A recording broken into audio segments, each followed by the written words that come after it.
Nobody can point a finger at this man and say he does nothing. This man is responsible in one way or another for the British Constitution Group, the UK column newspaper, an organisation called Common Purpose Exposed, which is very much Brian's thing. He's become a major speaker and a regular speaker in Crane's Alternative View. And more recently, or at least in the last year, he's held 3 national lawful rebellion conferences calling for, literally, seriously, a lawful rebellion. Ladies and gentlemen, please put your hands together for Mr. Brian Gerrish. That's good.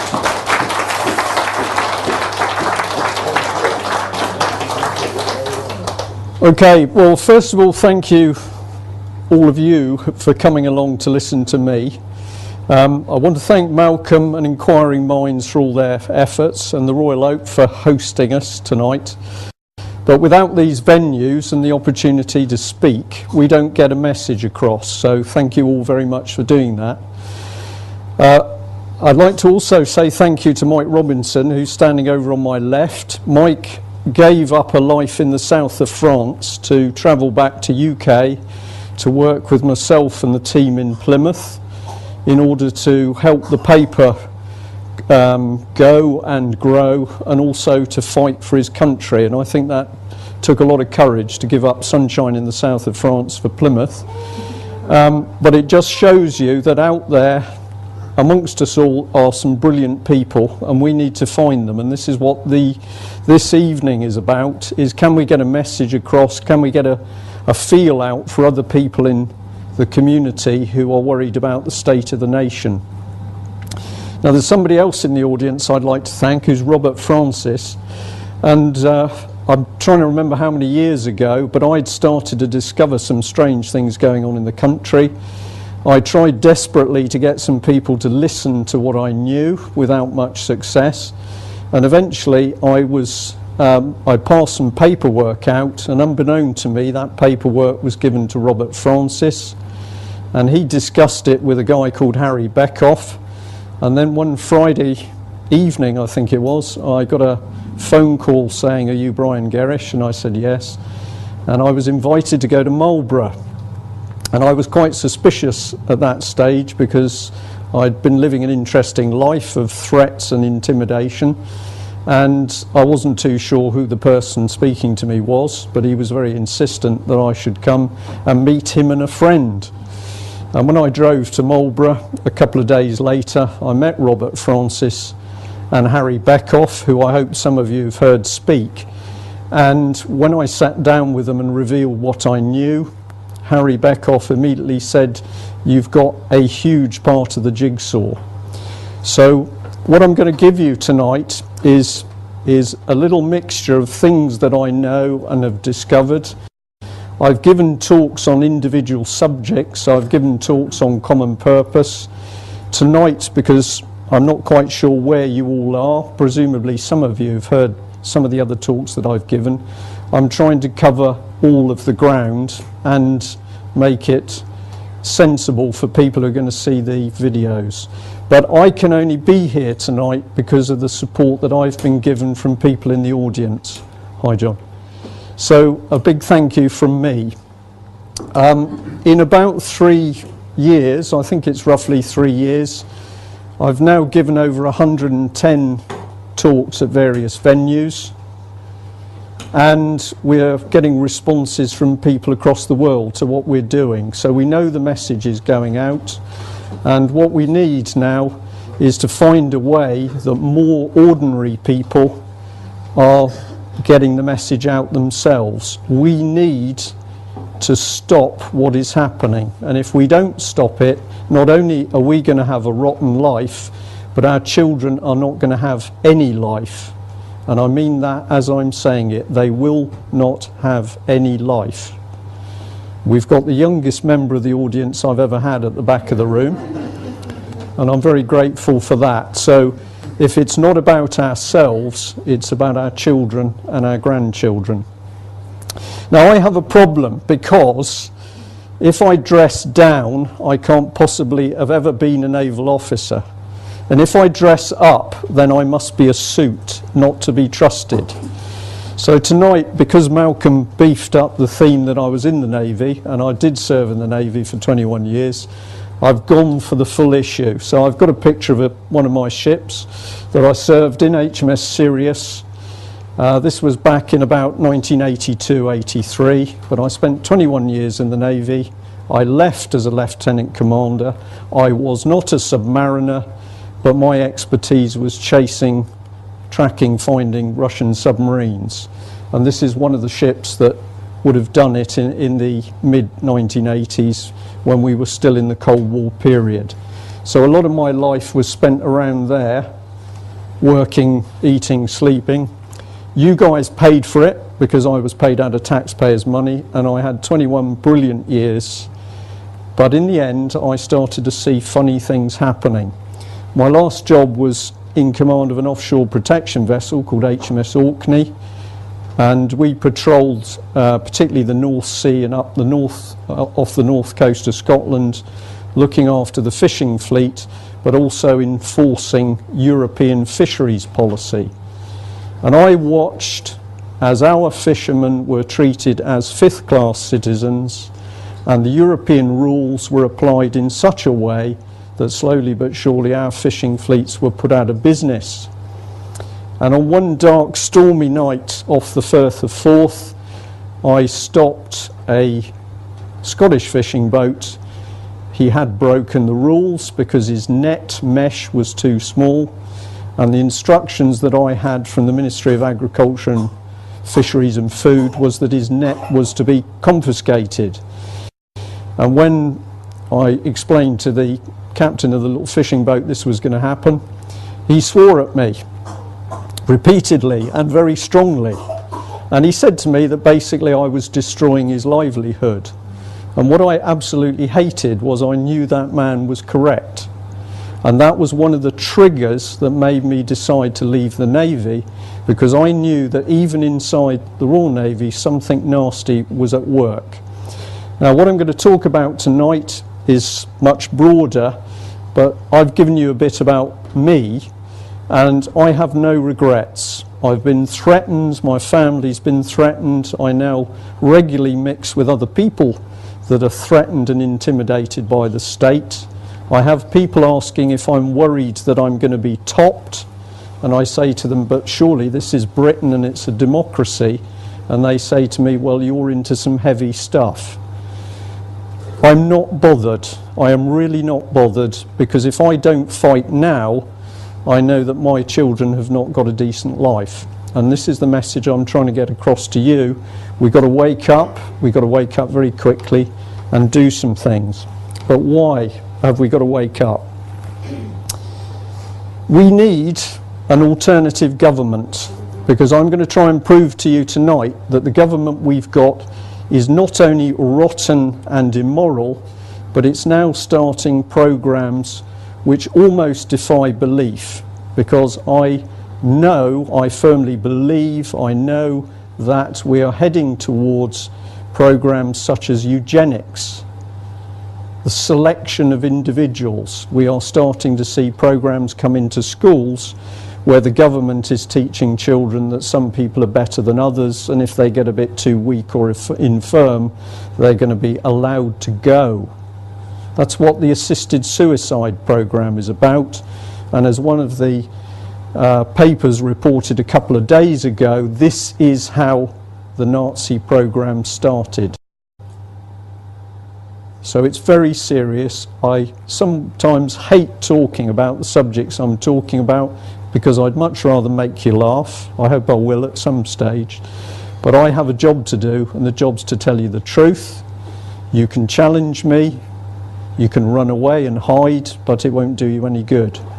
What we've got to do is rebel. We've got to stop it happening.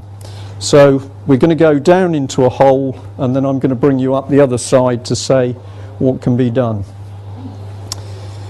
I'll come back to these at any time for you, but these are some of the websites that we've got. This is the one for the newspaper, the UK column. Mike has done all the work on these sites. This one is the British Constitution group, which is saying we need to teach people that not only do we have a constitution, but we need to protect it. How can I prove to you very easily that we've got a constitution? It's simple. All of the Commonwealth countries have got a constitution based on our constitution. That's a simple fact. So we must have a constitution for them to have done that. But Gordon Brown and the Labour Party, and also Mr Cameron, who's an equal deceiver, are trying to say that we don't have a constitution. So this group, this initiative, which is growing very quickly, is to actually prove to people not only have we got a constitution, we need to use it. And this is the other part. It's no good being passive. We've got to get out there and do things. And we came up with the concept of lawful rebellion, because that is a lawful statement. If the government isn't doing what it should do, you have the lawful right to rebel. But that doesn't mean violence. It means that you are going to say, no, we're not having what you're offering, and we're going to take power away from you. So those websites we'll call up at any time you need them. Now this cartoon I've used a lot, and I haven't got anything better. It works every time. And I can also say that this was provided by another member of the Marlborough community who commissioned it for me. Something's wrong, isn't it? If I say to you as an audience, how many of you think that something is wrong in this country at the moment? Can you put your hands up if you think I'm right? So I can't tell because I can't see the people at the back, but if you're still awake, it's somewhere close to unanimous. Something's very wrong. And if we read the papers and we listen to the news, a lot of it is very easy to pick up. We know we've got politicians who have not only fiddled, have they fiddled or have they stolen money? But at the moment they're being let off. The rules are being changed so that they can carry on doing it. We've got corruption, treason. We've got a perverted sexual education coming. If you want to know what I mean by that, I mean that children are starting to be taught that heterosexuality is not normal. Heterosexuality is not normal. We've got weird quangos appearing who are taking more and more power, but they're not accountable to anybody, but the people in them are paid huge amounts of money. We've got families being broken up. We've got bent, perverted judges. This is a huge problem.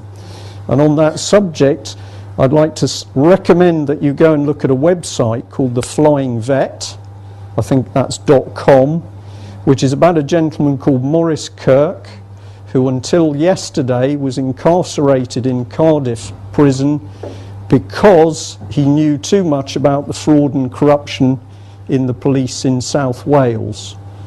They spent weeks trying to brand him as mentally ill, and eventually he was in court trying to defend himself, with the judge refusing to let him have the papers he needed to conduct his defence.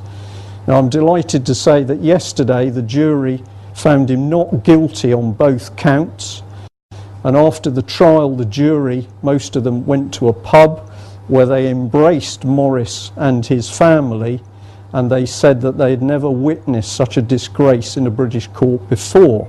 This is not unusual. And when we know that at the moment we are having our first court case in Britain to do with a robbery where there is not a jury, we should start to be very concerned.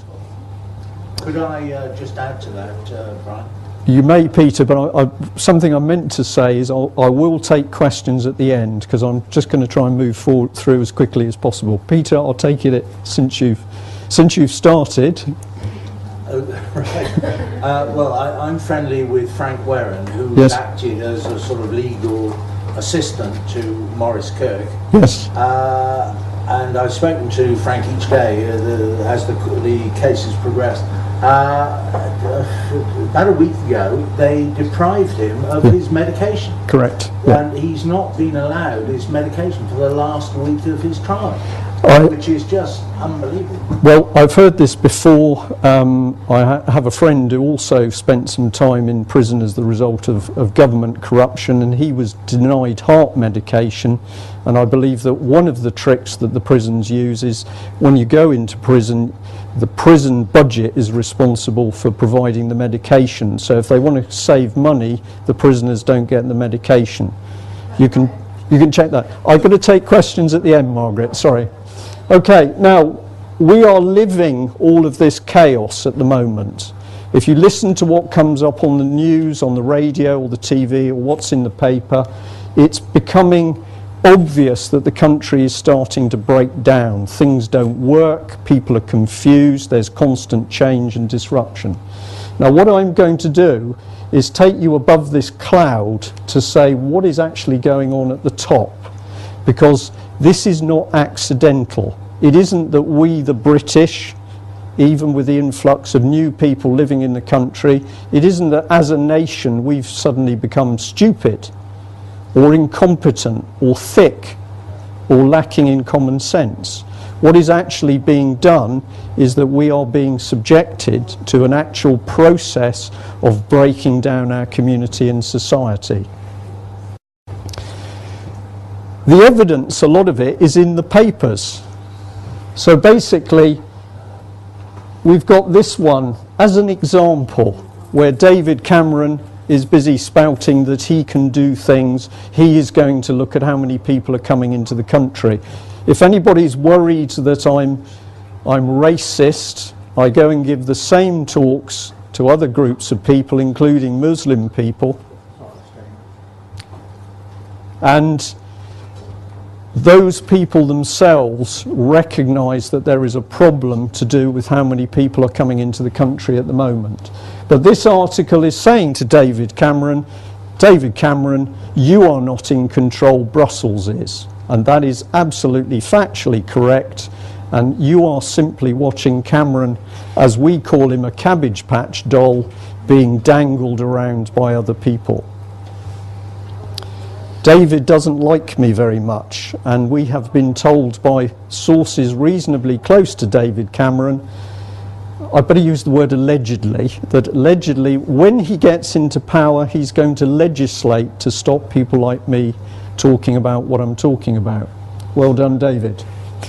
So this is the Mail on Sunday, and this man's got it about right, because he's starting to warn people that we're seeing communists come out of the woodwork in the European Union. And this paragraph over here specifically starts talking about communists out of the old Soviet Eastern Bloc countries that are now beginning to appear in the European judicial system. Now, one of the things I'm going to say to you is that when I was a naval officer, because of the work I did, which was partly connected to the nuclear deterrent, I spent a lot of time with access to what is known as intelligence type material. And I was fascinated that when I was at work, I was seeing the Soviet and the communist threats still in place. And then more or less one evening I came home and the BBC said that because the Berlin Wall fell, that was the end of communism. And I was rather puzzled, because when I went back to work, the material we were receiving carried on as normal. In fact, we watched as the Soviet Union changed form, but began to restructure so that it was in fact much more efficient, and it replaced old military equipment with new military equipment. None of this was ever reported on the BBC, and I came to the conclusion very early on that I was watching propaganda by the BBC to mislead people. I don't know how many of you would know, but at the moment there are major pacts set up between Germany and Russia to do with the development of military industrial capability. These are things never reported to us, and they need to be. I'm jumping around, and I'm doing it deliberately because I want to just try and get you thinking. And many of you have seen this slide before. It always works. This is artwork that popped up in Basingstoke, and the local, well, sorry, that was probably a bit of a pun, but The local children worked it out because they called it the Wicked Willy. Now, if you go round towns and urban areas, you will see very strange artwork appearing. A lot of it can be rusty, jagged metal. You look at it, there's nothing of beauty in it, but what it actually does is starts to play on your mind. If we ask who funded the artwork, nobody wants to tell you. So overall, throughout the country, you look out and you will start to see totem poles, metal trees, jagged pieces of sculpture that have come out of nowhere. Now, I'm going to suggest to you this is not an accident, somebody has planned this. Now, this is an interesting bit of paper because it tells the story of some people who were refurbishing a house over a number of years, and the weekend before they were due to occupy the house, it was occupied by Romanian squatters. And of course the Mail has blasted this out to us because it wants to do something with your mind. It wants to make you sympathetic for this poor family, and it wants to make you aggressive and angry at the Romanian squatters. But the government provided the means by which the people, the Romanians, came in the first place. So what is happening in the country when we look at the new population is not their fault, because the government opened the doors and invited them in. And I'm a very suspicious man, and when I start to look at what's happening, I get the impression that we are being gently played with to create antagonism between groups. And there's a reason for that. I'll come back to it. Sorry. This one, very clear. We've now got snoopers' armies appearing. So we're living in British society where local authorities are putting snoopers out to see whether we fill our bins correctly, to see how many people are living in the house, to see whether we send our children to the right schools. Does that come on at the top there? I'll come on to that, sir. Now, if we say, what sort of society runs a society with snoopers, the one that comes into my mind very easily is East Germany. Because under the Stasi system in East Germany, a terrible regime existed where people were suspicious of members of their own family in case they were paid Stasi snoopers. And we now see exactly the same philosophy being grown in this country, slowly, step at a time, slowly creeping in. And then it's announced in the paper as if it's factual and you've all approved it. This may be a little bit dark, so I'll read some of it. This is today's newspapers that we've been reading coming up here. But our air sea rescue services are to be sold off to the French. So we are now putting defence of our coastal areas, rescue of our citizens at sea in the hands of a foreign country, France. There's not enough capacity in the military hospitals. Well, this is hardly surprising because in the 1980s the government shut down all of the military hospitals, so there was no capability. So this is a barefaced lie by both the Labour and Conservative governments. We're talking about a major offensive in Afghanistan.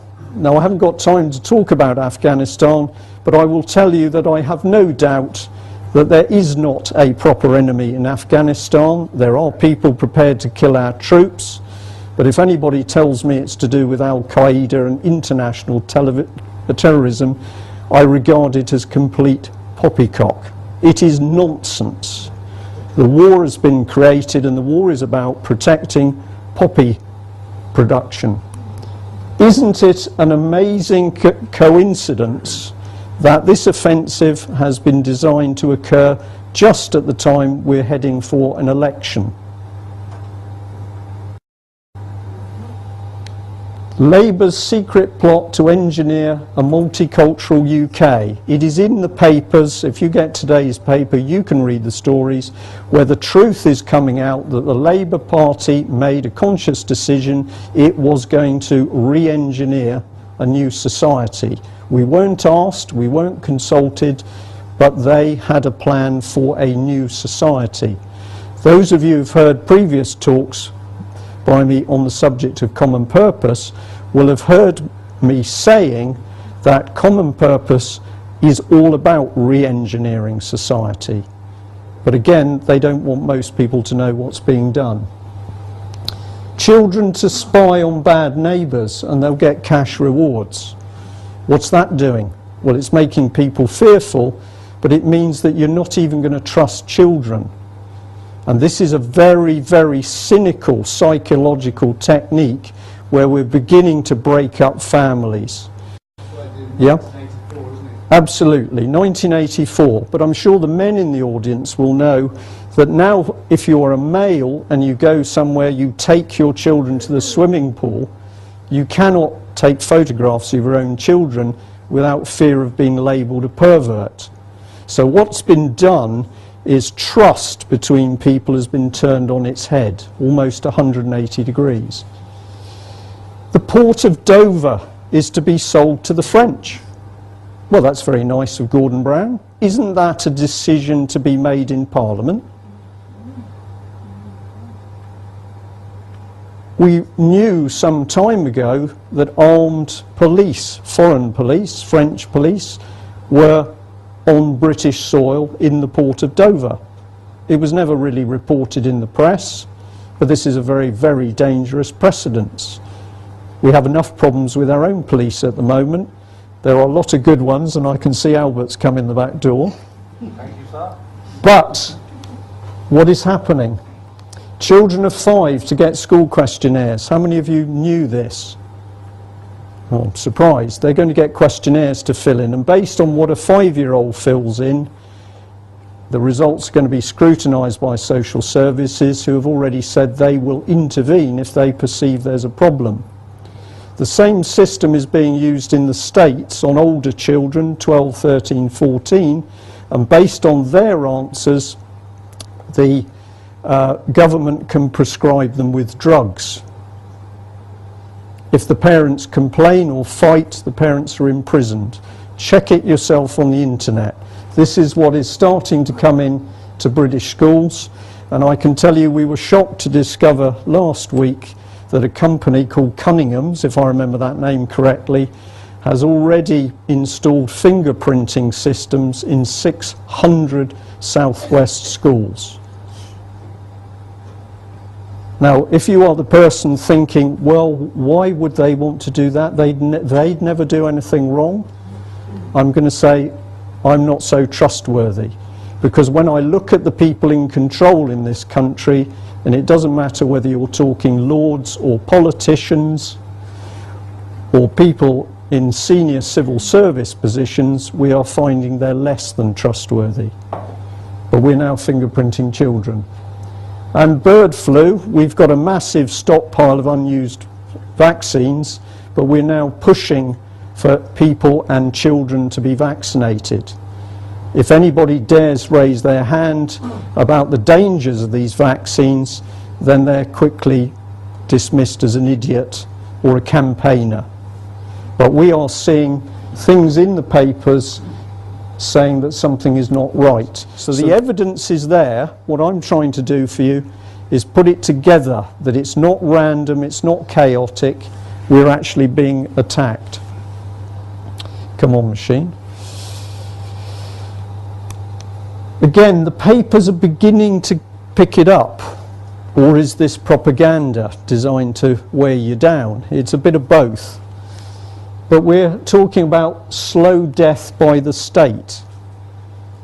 And I'm sure you can feel this closing in now. You can't drive your car without worrying about a camera. You've got to deal with your rubbish correctly.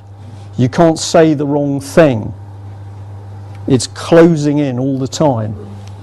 But this is where you've got to read the papers properly, because in the whole paper, here was a tiny paragraph talking about Labour's involvement with the Soviet agent Jack Jones.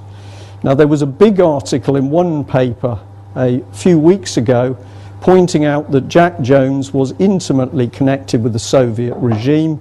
He was a paid agent, and he was a person selecting Labour candidates.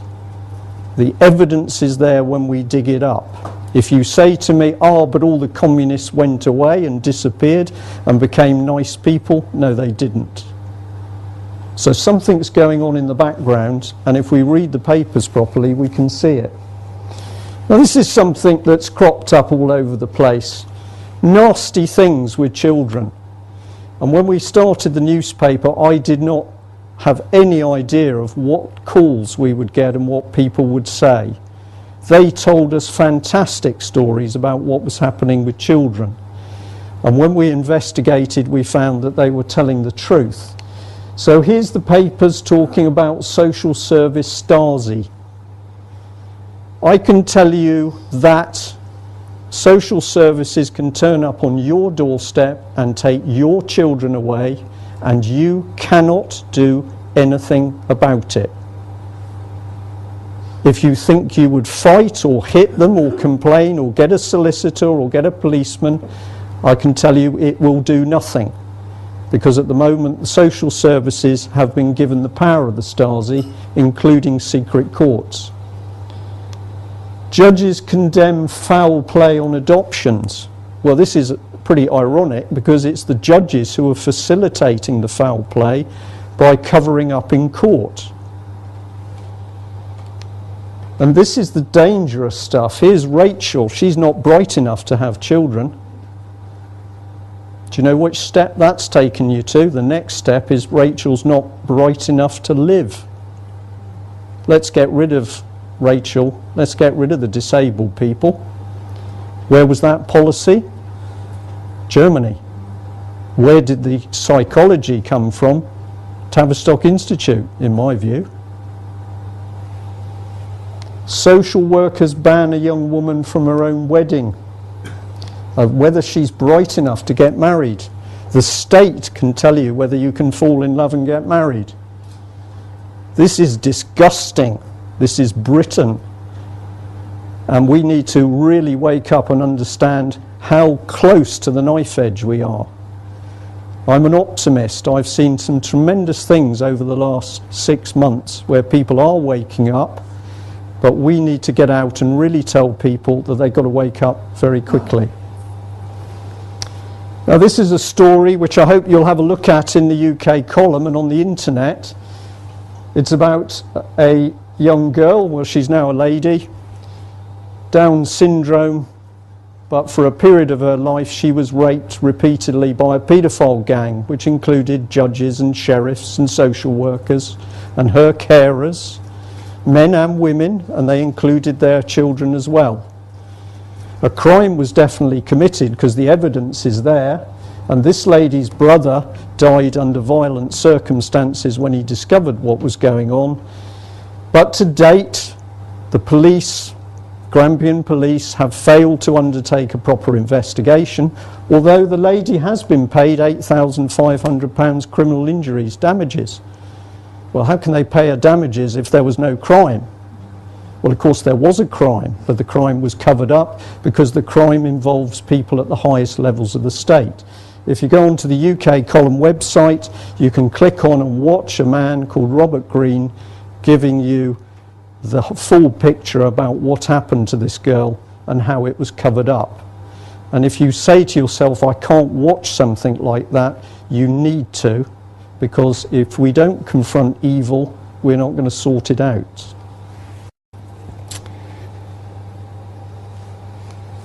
This was given to me not very long ago.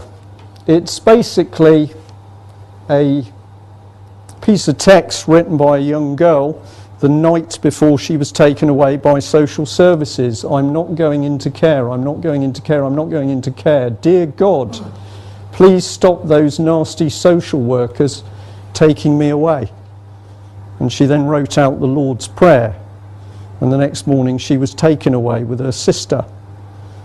Now, I'm a relative newcomer to what's going on with our children in this country, but I can tell you I am absolutely horrified at stories from hundreds of mothers and fathers from across the country who tell a template. Their lives were normal, there's some event, and the next minute social services are taking their children away. This letter is from another little girl. Please, please, please help me. I'm still in pain. This girl was taken away from her mother. I can't give you the name of either of them because I can be put in prison, because this comes under child family law. She had a condition called Zollinger's, which is multiple perforations of the gut, like an ulcer. It is intensely painful, so that the pain radiates through your spine. She was only 11, 12 years old, and social services told her she was imagining the pain. So they took her from her mother after making out the mother had mental problems, which she certainly didn't, and that girl has never been reunited with her mother. I sat in court in South Wales and I listened as a judge prevented the mother from having 4 witnesses who were all counsellors prepared to testify an oath that their counsel had broken the law in kidnapping this young lady. Meanwhile, he allowed the local authority to have 2 witnesses from social services. I've been there, I've seen it. If we cannot protect our children, we've really nearly lost our country. Hundreds of cases with evidence, with recordings, with transcripts from court talking about children being deliberately taken from their parents. Well, here he is, I hope. Come on, Tony. Yes. You now know, because Claire Short was one lady brave enough to stand up and say this man misled Parliament. And if he misled Parliament to take the country into a war against a terror threat which has been created, isn't he as big a war criminal as Saddam Hussein? But at the moment nothing's happening to him. Why? Because the same judges that allowed this to happen, the same law lords, are actually protecting these people. I'm going to suggest to you this man is unbelievably dangerous, and the other people he worked with. And if you think I'm soft on the Conservatives, I'm coming to them.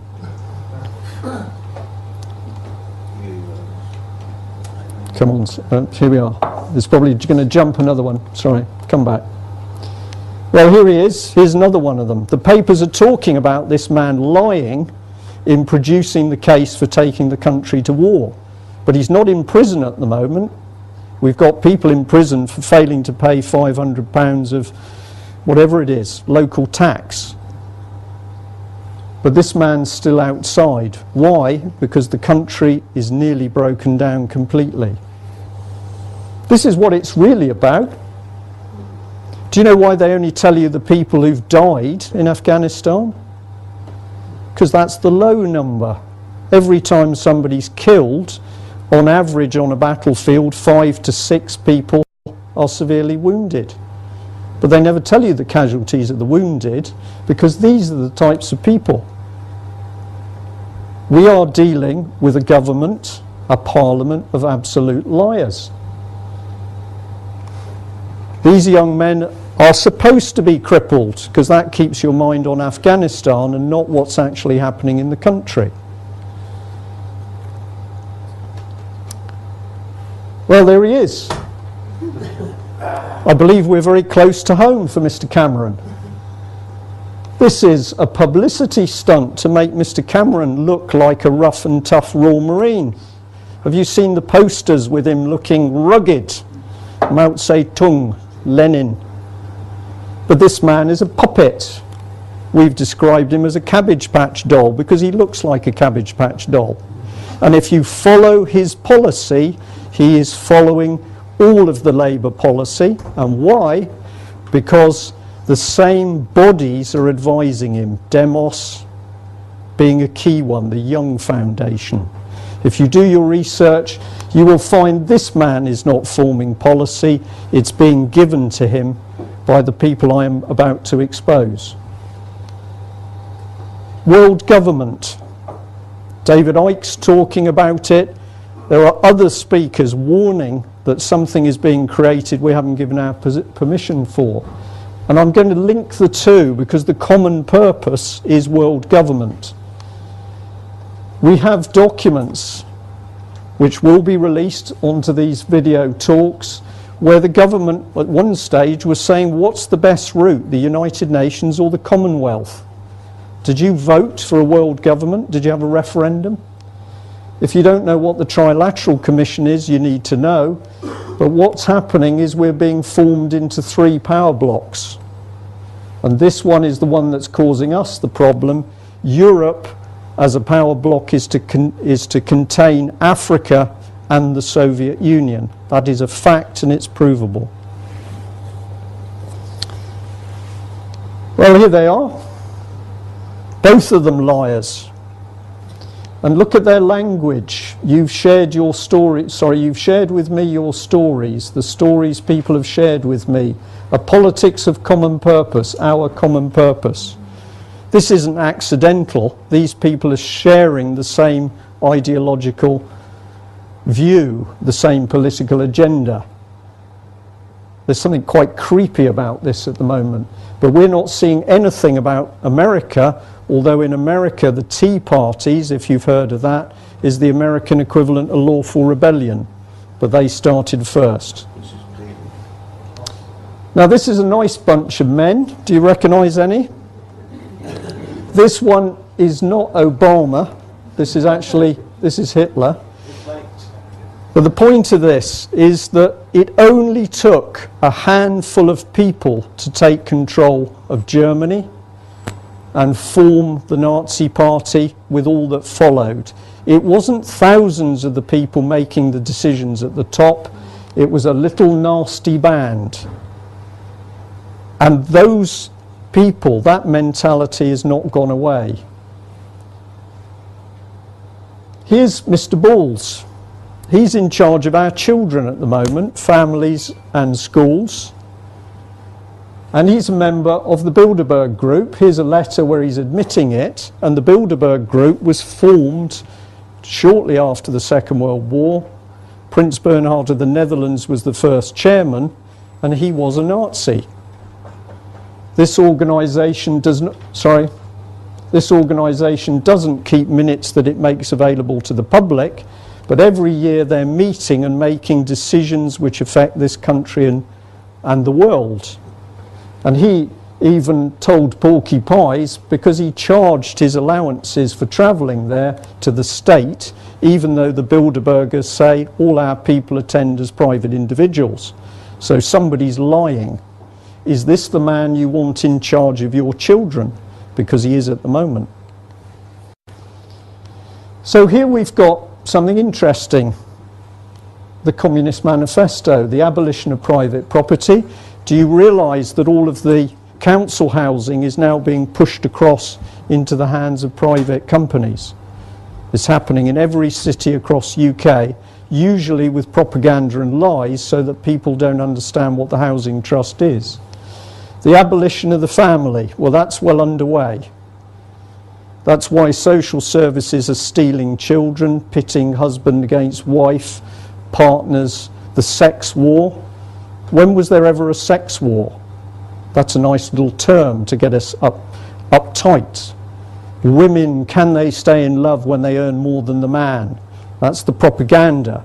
That's working on your psyche because they're going to break the families up. The abolition of countries and nationalities. That's happening. The abolition of all religion. Well, some of you may be spiritual, some of you may be religious, but the thing you can see at the moment is an attack. If I was to talk about Jesus Christ, I'm branded now a loony. Those wicked Christians. And what's interesting is if you go and speak to the Muslims know about the spiritual attack on them as well. And that's because the people manipulating the puppet strings are not spiritual in the way we would want to be spiritual. They're quite nasty people. In the Communist International in 1928, there were some very key objectives set to bring about regional union between socialist nations. Do you know that America is being broken up into regions? This country is. It's nearly there. to level the economies of all nations by introducing a single world currency. Well, we formed the euro, and we are now seeing major upheaval in the international money markets, and that is to force the movement towards this world currency. And ultimately the regions are going to be forced into this new world order, and we're hearing politicians use the phrase. Well, they're not using it for fun, they mean what they say. Here they are, a few. You can go through New Labour and you pick out all the ones that are communists. This man has a communist background. If I had the same communist background, I wouldn't have been allowed in the Navy. But he's now in charge of the armed forces. So how does that work? I think what this man is helping to happen is that our armed forces are being decimated. They want the injuries, they want the deaths. Why? Because while the troops are over there, we've got to have European troops coming in to help us at home. Have you seen the papers talking about merging the British and the French armed forces? Yeah, get our troops out the country, bring in the foreign troops. Classic takeover of a state. These are all communists. He was helped into power specifically by the communists in Scotland. It's obvious when you look at it. Now here's a nice lady. I've forgotten her name now. Jackie Smith, is that right? Well, we've got a wonderful organisation called Liberty. Have you all heard of Liberty? A lady called Chakrabarti is involved with that. It's cuddly, it's working for our liberty. No, it's not. If you do your research on Liberty, you will find that Harriet Harman was connected with a thing called the Lolita's Charter, which was about reducing the age of consent, and argued that childhood sexual experiences willingly engaged in with an adult result in no identifiable damage. This was as a result of these two paedophile groups. What these people are working towards is that heterosexuality is not normal, but sex with children is normal. And in Germany, there are papers already on the internet, you can go to the TPUC site and look at them, where they are pushing to make paedophilia legal. So we got Mr. Balls, who's associated with an organisation connected with the Nazis who were pretty keen on eugenics, and we've got other members of the Labour administration, Harriet Harman. So I think I said Jackie Smith, apologies to Ms. Smith, Harriet Harman, who is linked to this lot, but the papers never report it. And here's the Tories. Well, if we look at these men, this man was closely connected with the Nazi Party, that's well known. And we look at their policies with the bankers, who were all intimately connected with the Marxist regime. We see a pattern. And this is why this man simply continues the Labour policy, because he's a puppet. He's not a very bright one. Now this is what interested me as a naval officer, that when I began to research stuff in the public domain, and books that ordinary people could get, I started to find material that I understood, because I'd seen it in military textbooks. And this was from a book called The European Union Collective by a guy called Christopher Story. It's very detailed analysis of the Soviet period and Germany from the Second World War. And in it was a table similar to this. And when I read it, I thought to myself, this is happening. This is psychological warfare. This is how you take a country apart, not by guns and bullets, but attacking people's minds. So here's the table, and down the side we've got the areas of society. Here's what's going to be done, and this is the result. And this section is entitled Demoralisation, and it's a 20-year plan to demoralise a nation. And then when you've demoralised them, you're going to destabilise it. And when you've destabilised it and there's a crisis, you normalise it.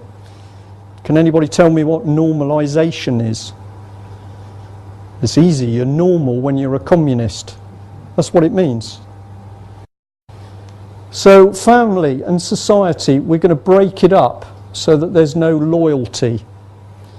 We're going to take health and we're going to produce junk food, and you will have enfeebled masses.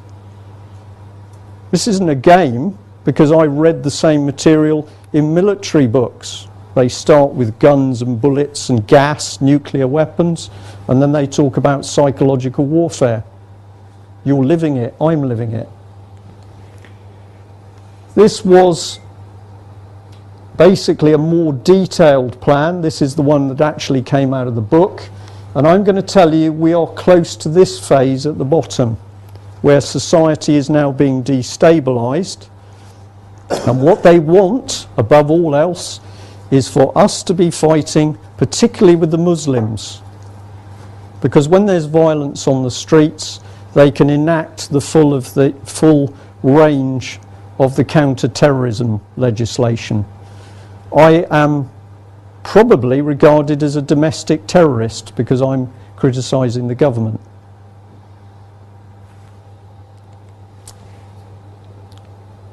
How do you get all of this stuff to happen in society? Well, one of the things you've got to do is get control of people inside the public sector.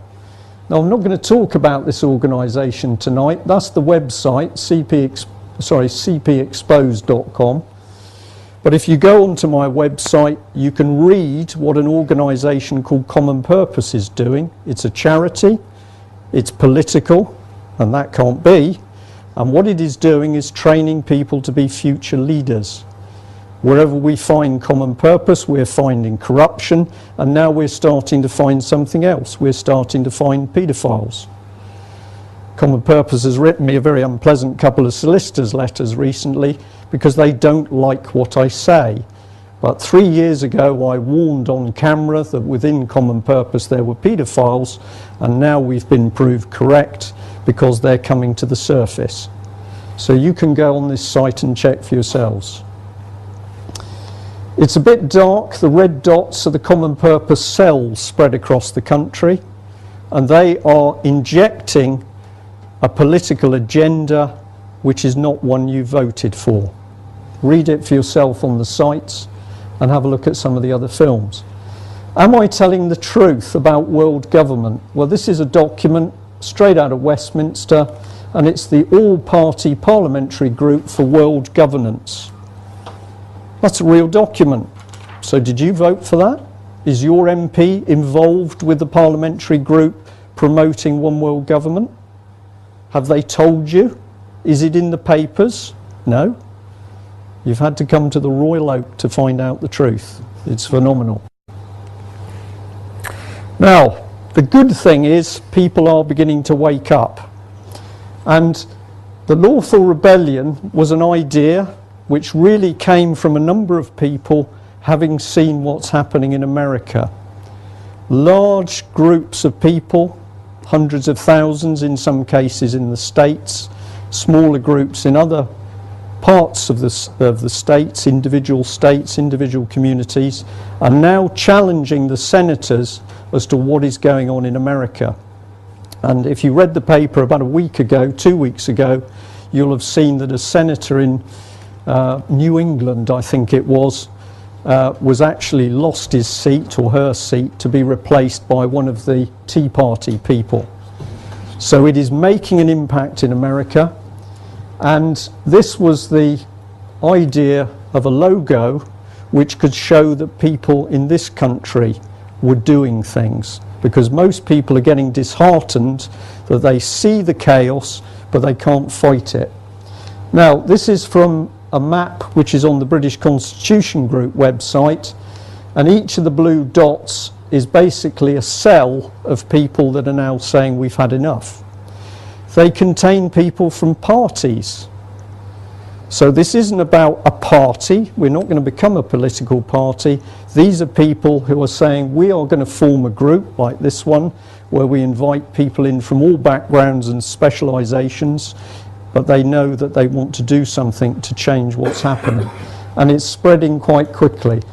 We've been over in Ireland talking.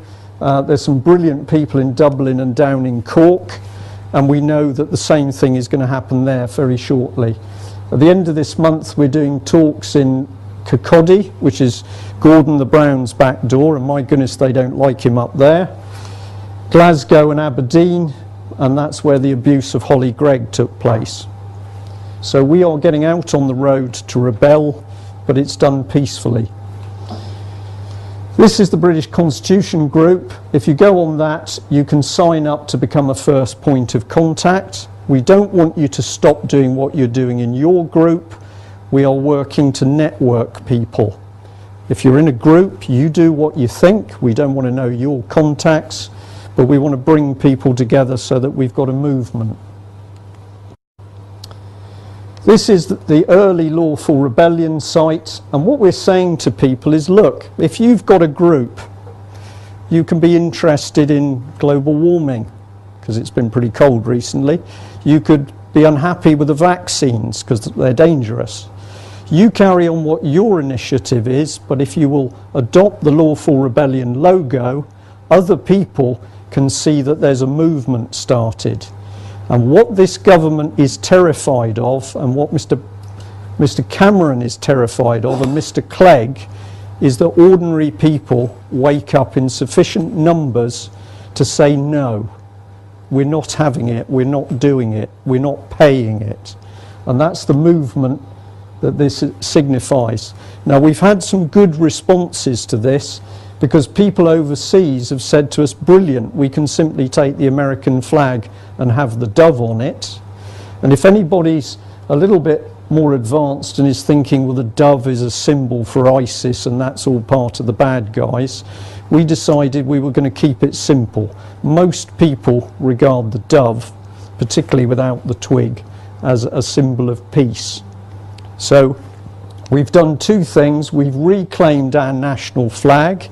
It's not right-wing, aggressive, racist. It's our national flag, and we should be proud of it. But we're also saying that we are a movement to change this country from the way it is at the moment. So this is what lawful rebellion is about. We're not advocating the removal of this or the government, because that would be inappropriate. What we're simply saying is, basically, if you voted for this government or you want to vote for David Cameron, well, you go and do it. But as far as we're concerned, David Cameron doesn't own us. And he can go and play with his toys in Parliament, and he can play with the European Union. But the Lisbon Treaty was unlawful and treasonous, so we are going to start to govern ourselves. It's a very powerful message. Numbers. They're frightened of numbers. When we started, we were sporadic groups. We knew the Marlborough group. We didn't have a group in Plymouth. That is now growing, and if you remember all of those blue dots, it's starting to spread across the country very quickly. It's quite exciting, actually. Now, one organisation says that you've got to lead beyond authority and think out of the box, and that's Common Purpose. Now, they're working for the bad guys, but we can pick up a few things from them. When your local MP says, but you must do this, you say, why? When are you going to get into Parliament and bring to justice the people who've stolen our money? Challenge them. That's what it's about. So this is it. Lawful rebellion is not an organisation, it's a state of mind. Instead of sitting at home and deciding you can't do anything, start to do something. If your friend is Conservative Party, they're still your friend. But you are going to be saying to them, are you going to do something or not? And we are seeing some fantastic things happen up in the Midlands, where we've got councillors working cross-party. We've got old Labour councillors suddenly starting to talk to the Conservative councillors again, because they realise how serious the situation is. And that's fantastic. So don't judge people by the party, judge them by them as an individual. Lawful rebellion is your statement that enough is enough, and you are now working alongside others. So if you think about it, if you're sending out letters, you're sending out newspapers, or you're doing anything for your group, just put a Lawful Rebellion logo on it, and other people can see which side you're on. So that is the 4 websites that you might like to go to.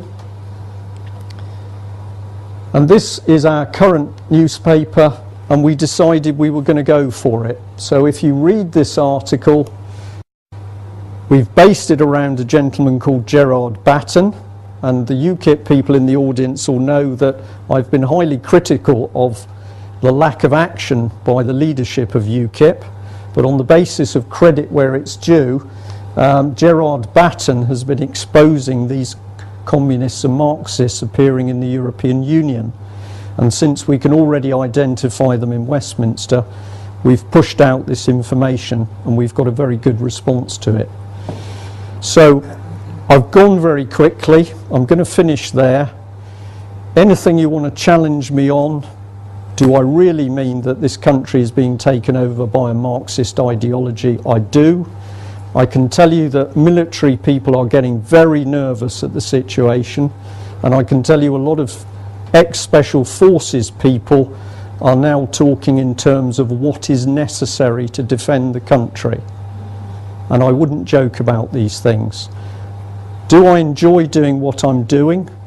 I've met some brilliant people. I'd rather be at home reading a book, but I'm here and I do the other talks, and Mike has travelled from France to join the campaign because what's happening is unbelievably serious. We're just on a knife edge at the moment. We can win, but you've got to get off your bottoms and help us to get other people off their bottoms under lawful rebellion. Thanks very much.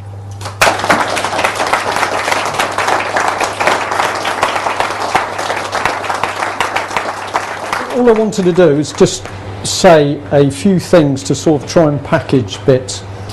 I didn't want to talk about common purpose tonight because I've talked about it a lot, but I have to keep coming back to it. You have to understand the common purpose before you can understand how the bits I've talked about are controlled. Right? You think that everything's, sorry, that's a bit what's, I'm not allowed to say we think that local councils are still controlling everything. They're not. Control has been pushed sort of sideways into a very muddy pond with the quangos, the regional development agencies, the regional assemblies, and hundreds of charities, the third sector. And if you go to the Charities Commission site, you can start to see them, and I've quoted this before. You're talking about 177,000 of them, and our life is not getting better, it's getting worse, so they're not very charitable, and they've got a budget of 44 billion. So organisations that call themselves charities are not doing nice things. They're being used as a political agenda. We know where this comes from because a guy called Jeff Mulgan wrote a book on it, and he's closely connected with Julia Middleton from Common Purpose and another new think tank called the Young Foundation, which amongst other things is advising the Tory party. And both those two are linked to Demos, and Demos's background is Marxist. So once you dig into it, you start to see this network.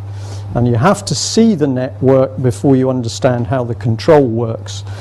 Now, about a year ago, we were pushing a big stone, and it was pretty depressing sometimes. But about 6 months ago, something started to happen, and I can tell you that in a number of cities, particularly cities up north, local councillors, cross-party, have woken up, and they're asking what Common Purpose is doing in their city.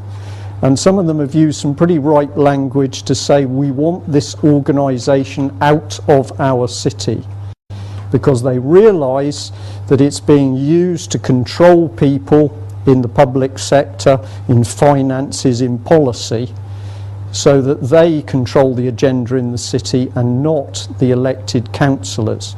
I have one Labour councillor in a particular city who, having made a complaint about Common Purpose, was then warned off by his local Labour Party. Keep your mouth shut, don't ask questions. Now that was brilliant because that made him pretty annoyed, and he's now talking to other councillors to say, what is this? Old Labour people are our friends. I mean, we agree with some of their policies, a lot of their policies, and I'm not a Conservative. But what I mean is that we have been driven into this hole of looking at other people by their labels.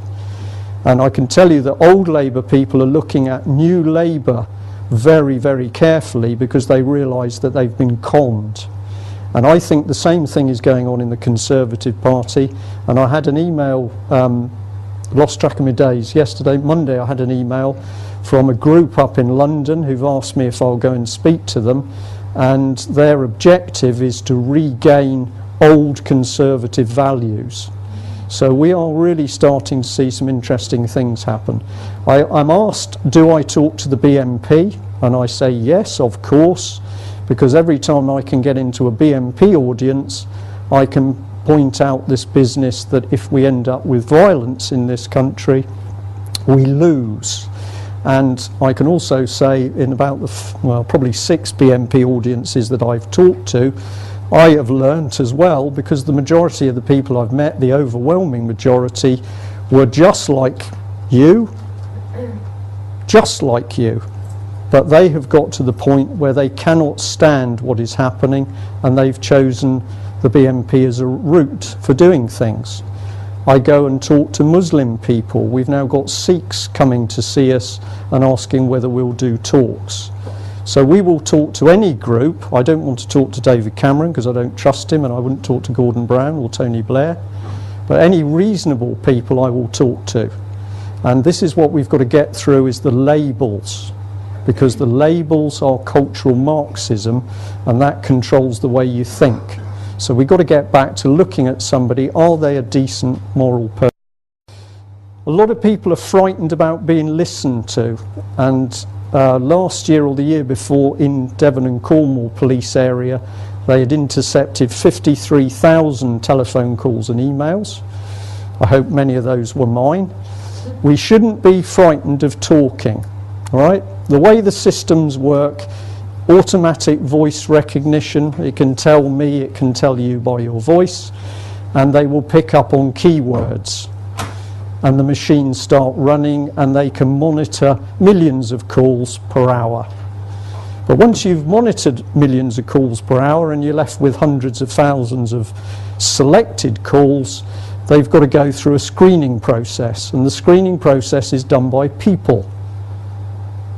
Okay? And the people are ordinary people. They're youngsters, 25, 26 years old, who believe they've got a very important job in GCHQ or MI5, and they're saving the country. But of course what they're also doing by listening to our conversations is learning that what's happening in the country isn't quite as straightforward as it should be. And one of the golden rules of dictatorships is that when they finally establish themselves, they murder and dispose of all the people who know too much. So when we are having telephone calls, we regularly speak to the operators the other end, suggesting they need to wake up because they're going to be dispatched. Yeah? So it's not a question of talking less. We want more people to talk more, a lot more. Because if we end up with our million people sending out 100 emails and telephone calls per day, the people listening in have got a big problem. And if you want to get rid of the surveillance state, you swamp it. You don't hide, you swamp it. That is a simple fact and tactic, okay? So don't be frightened, talk to people, tell them what you're doing, what you want to do. But the only thing I would suggest is you don't necessarily need to say when you're going to do something or how you're going to do it. So you might be very happy to discuss a whole lot of things, but no, I'm not going to tell them I'm going to do that Tuesday next week. I'll do that when I meet face to face. The groups that are set up across the country, we don't want to know who your contacts are. All right? I operate with a whole load of groups. I don't ask them who their contacts are. I don't want to know. I don't need to know. But you need one person to be talking with other people, okay? But imagine it as a resistance movement with little cells. Nobody's in overall control of the cells. The cells know cells close to them, but they don't necessarily know who's running the one down the road in Bristol. Keep it loose. Don't try and control people. Be nice to people. Who joins the network and stays? The person that you know as a person. So if they say they can't do anything next week because their mum-in-law's very ill, you need to be phoning them at some stage asking how the mum-in-law is, because that is how you build trust with people. So it's all to do with cells, and it's all to do with just keeping your business to yourself. If somebody comes along and asks too many questions, they may be inquisitive, they may be a good person, but just be a bit discerning. But don't get in the mentality that you can't talk to other people because they may be on the other side. All that does is draws you into a sort of goldfish bowl. All right? So the Marxist ideology captures our mind, labels people, turns people against each other, makes friction, angst, fear. So we've got to turn it back the other way. We've got to treat people as human beings. Common purpose people and many other people in the public sector have received training involving neuro-linguistic programming. I am not saying that everybody who is a neuro-linguistic programmer is a bad person, but think of it like a hypnotist. You can use hypnosis to stop smoking or maybe cure a fear, or the hypnotist can say, well, good morning, Mrs. X, Mr. X, please take your clothes off. NLP in the wrong hands is unbelievably dangerous, because you are directly playing around with people's minds. And this is why we are now seeing a large number of people, and particularly young people, starting to do weird things, self-harm, and commit suicide. And one of the areas we're very interested in is South Wales, where they're now up to 29 suicides. And I can tell you that some extraordinary things are being discovered there, such as connections between the suicides and fraud and corruption and paedophilia involving the local police force. And the chief constable has recently resigned, a lady called Barbara Wilding. She happens to be a member of the Royal Institute of International Affairs, if that means anything to you. And she's been closely involved with the local mental health partnership. Now, of course, I would not suggest that she's done anything wrong, merely that we are beginning to start to look at the strange things happening.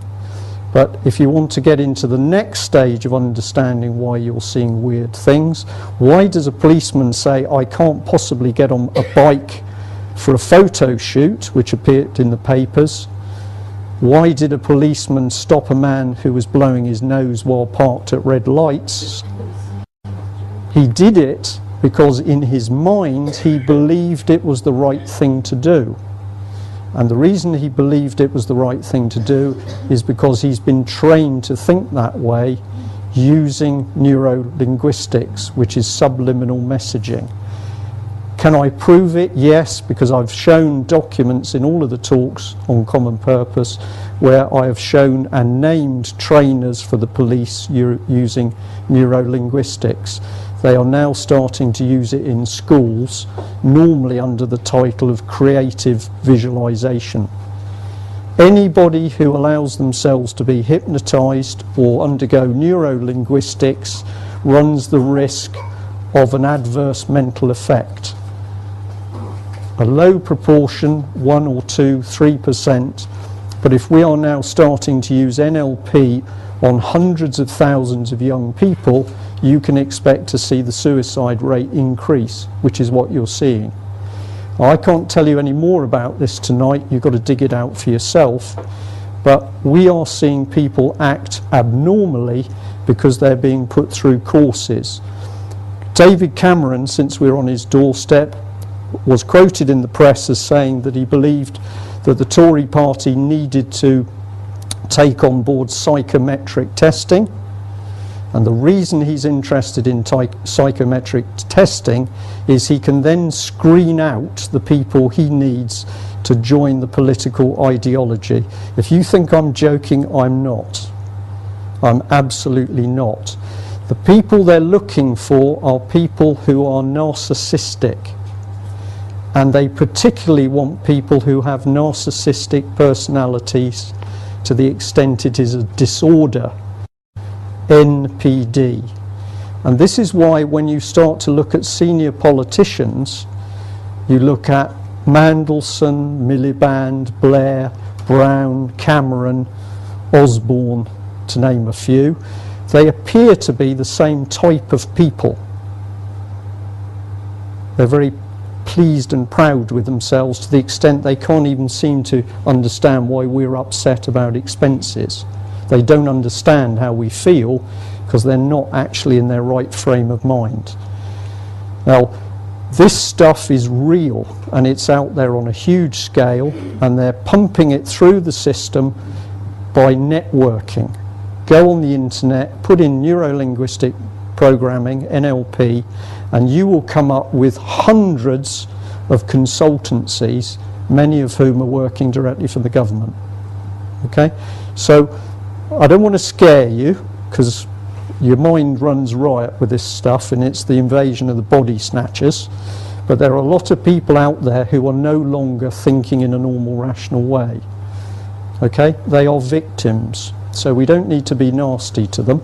We need to understand they're there, and it needs to be exposed, and we're going to work on this. Now, the other thing is, and somebody's already asked me this evening, what about the military? Everywhere we look, the situation's confused at the moment. There's massive corruption in the police, but there's a lot of good policemen, and a lot of them are beginning to ask the right questions. Same with the NHS, the same with social services. So we're not saying that this Marxist ideology has turned everybody, but it's doing damage, and we've got to get at the good people. The military, it's also complex. I have absolutely no doubt that we have senior officers in all three services who are total and utter traitors.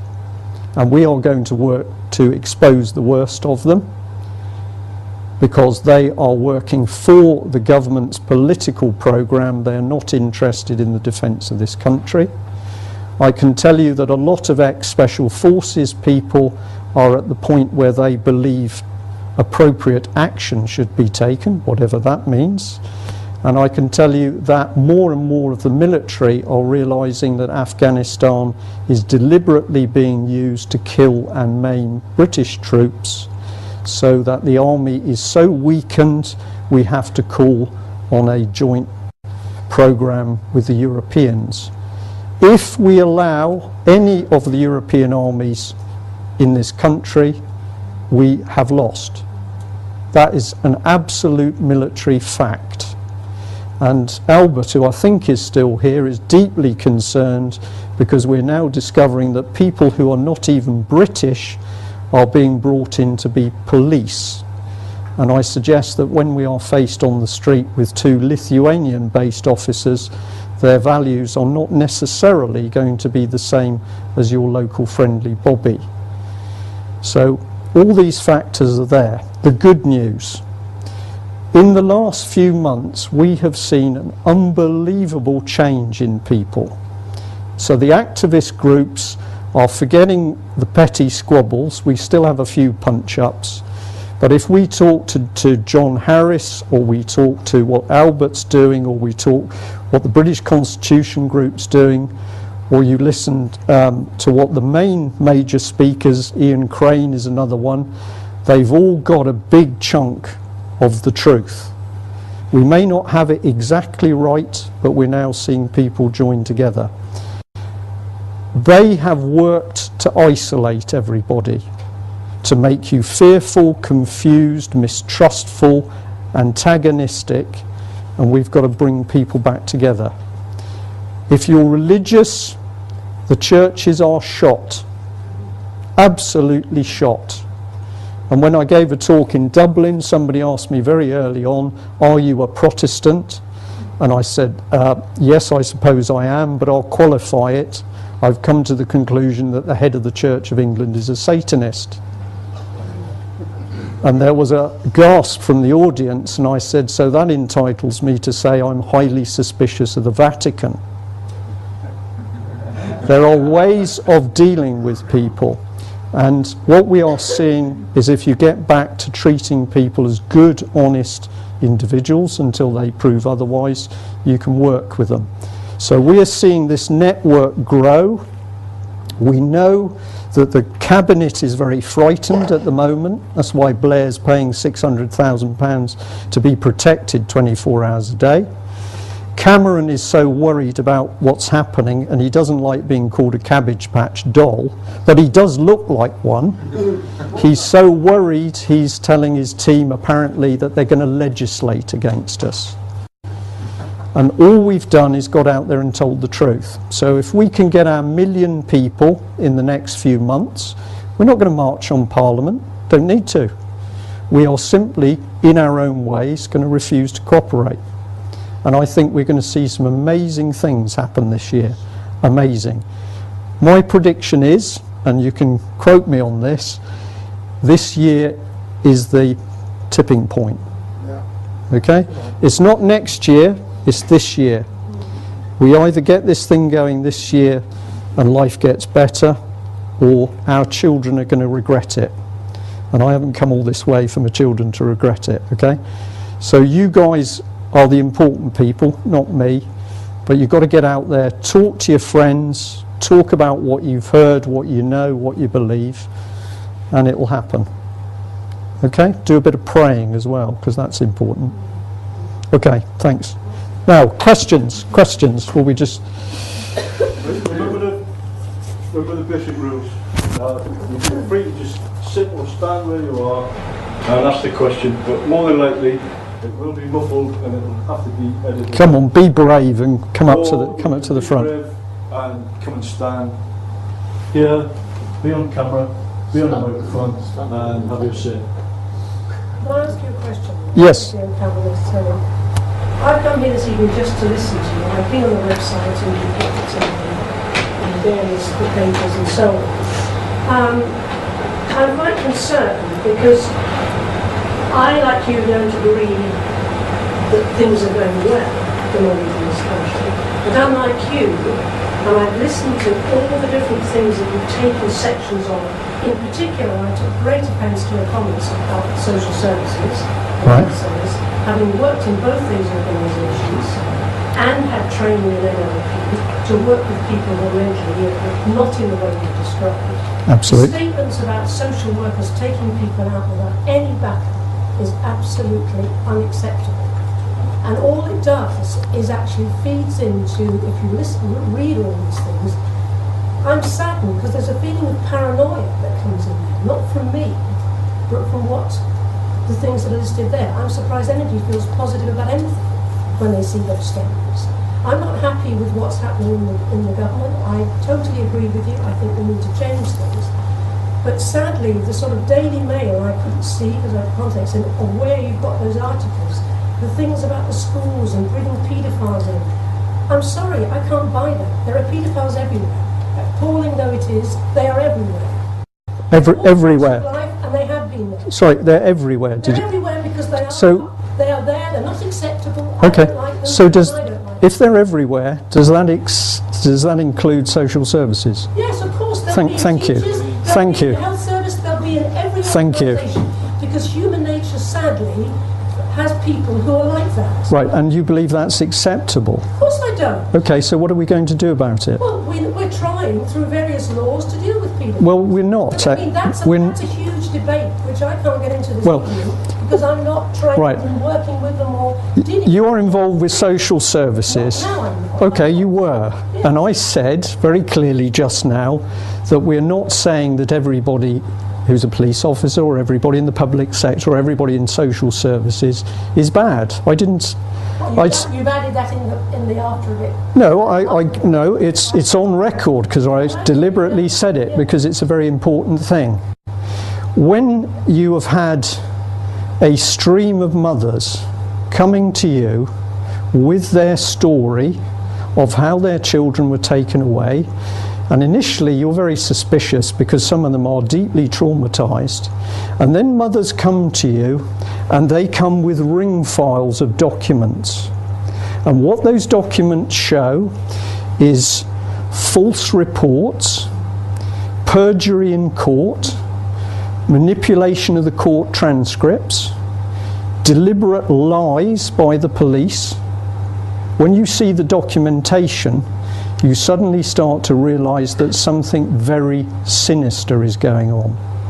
Now, 2 weeks ago in London, we had a lady join us who suffered unbelievable things. Basically, she was drugged, tied down and repeatedly raped over a number of years in a children's home called Kendall House. When she left as an adult, she spent time finding other girls who'd been similarly treated. She compiled the documentary evidence in great detail, including the massive amounts of drugs they were subjected to. She took that evidence to the police, she took it to counsellors, she took it to social services, and they did not want to know. This is exactly the same pattern with Holly Gregg in Aberdeen. It's the same pattern with a lady in South Wales whose daughter has still not been returned to her. If you said to me, Brian, you were a naval officer, every naval officer was an upstanding, honest person, I would laugh. I would absolutely laugh. But the evidence, if you had come to Bristol about a month ago, I did a talk about child snatching by the state. But Brian, with all due respect, you're picking out cases. I can't argue because these are complicated scenarios.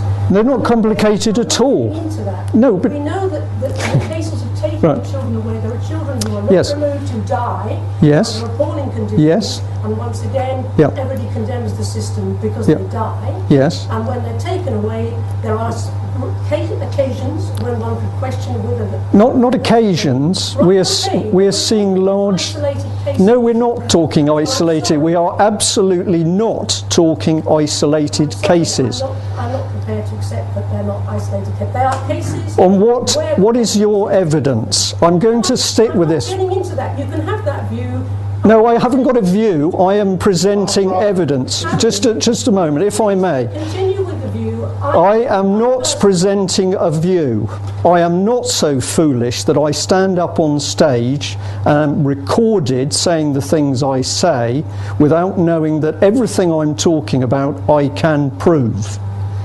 And something that has been absolutely shocking to understand from the fact that the government introduced a regime of secret courts in which perjury is committed, paedophile judges are sitting, documentation is interfered with, court transcripts are rewritten, and it is happening on a phenomenal scale. It is not an accident that the government introduced a system of targets for adoption, and based on the number of children that were taken for adoption, city authorities and local councils have raked in millions of pounds in some cases. This is not an accident. This is a deliberate programme. I do not have a view. I deal in evidence. And if you would like to come and sit with me in Plymouth, because I cannot travel all around the country to sit with each individual, if you like to come with me in Plymouth, I will show you the first case that opened my eyes. And when you see the documentation and you put the case together, you will see that a doctor worked in conjunction with social services to take a sick girl away from the mother by trying to brand the mother as ill with Munchausen by proxy. And if you think, Well, if you want to, if you, Munchausen by no, there isn't. It's been discredited. fabricated illness. If you want to live in the bubble you're in, which is that we live in a normal society, please continue to live in it. Okay? But what I say to you is I deal in evidence. And that is why, at the moment, I have stood up and taken Common Purpose apart, including warning of the paedophile penetration in that organisation, because we have the evidence. And when we follow the trail through, time and time again, no MP will take action. None of them. None of them. When you sit in a court and see a mother denied 4 local councillors as her witnesses to say under oath that their council broke the law in that there was no documentation in place to justify taking a girl from her mother, not in this country, in America. And when you read one of the transcripts where the judge actually says in the transcript that when the girl was taken, as far as he could see, the mother had not broken the law. This is evidence. And when you talk to the mothers and fathers, because this is across both sexes, they will tell you stories where there's a template. How social services lied. I was talking a few nights ago to a gentleman who's in Ireland. Why is he in Ireland? Because he ran away to try and protect his 2 sons. Why was he trying to protect his sons? Because his wife went into hospital. And when she was in hospital, the treatment was so appalling they nearly killed her. And in fact, they made her blind. So he started a series, quite rightly, of complaints against the local health authority. What happened? Social services turned up on his doorstep. And over a period of months, stretching into years, a case was engineered that his children should be taken away from him.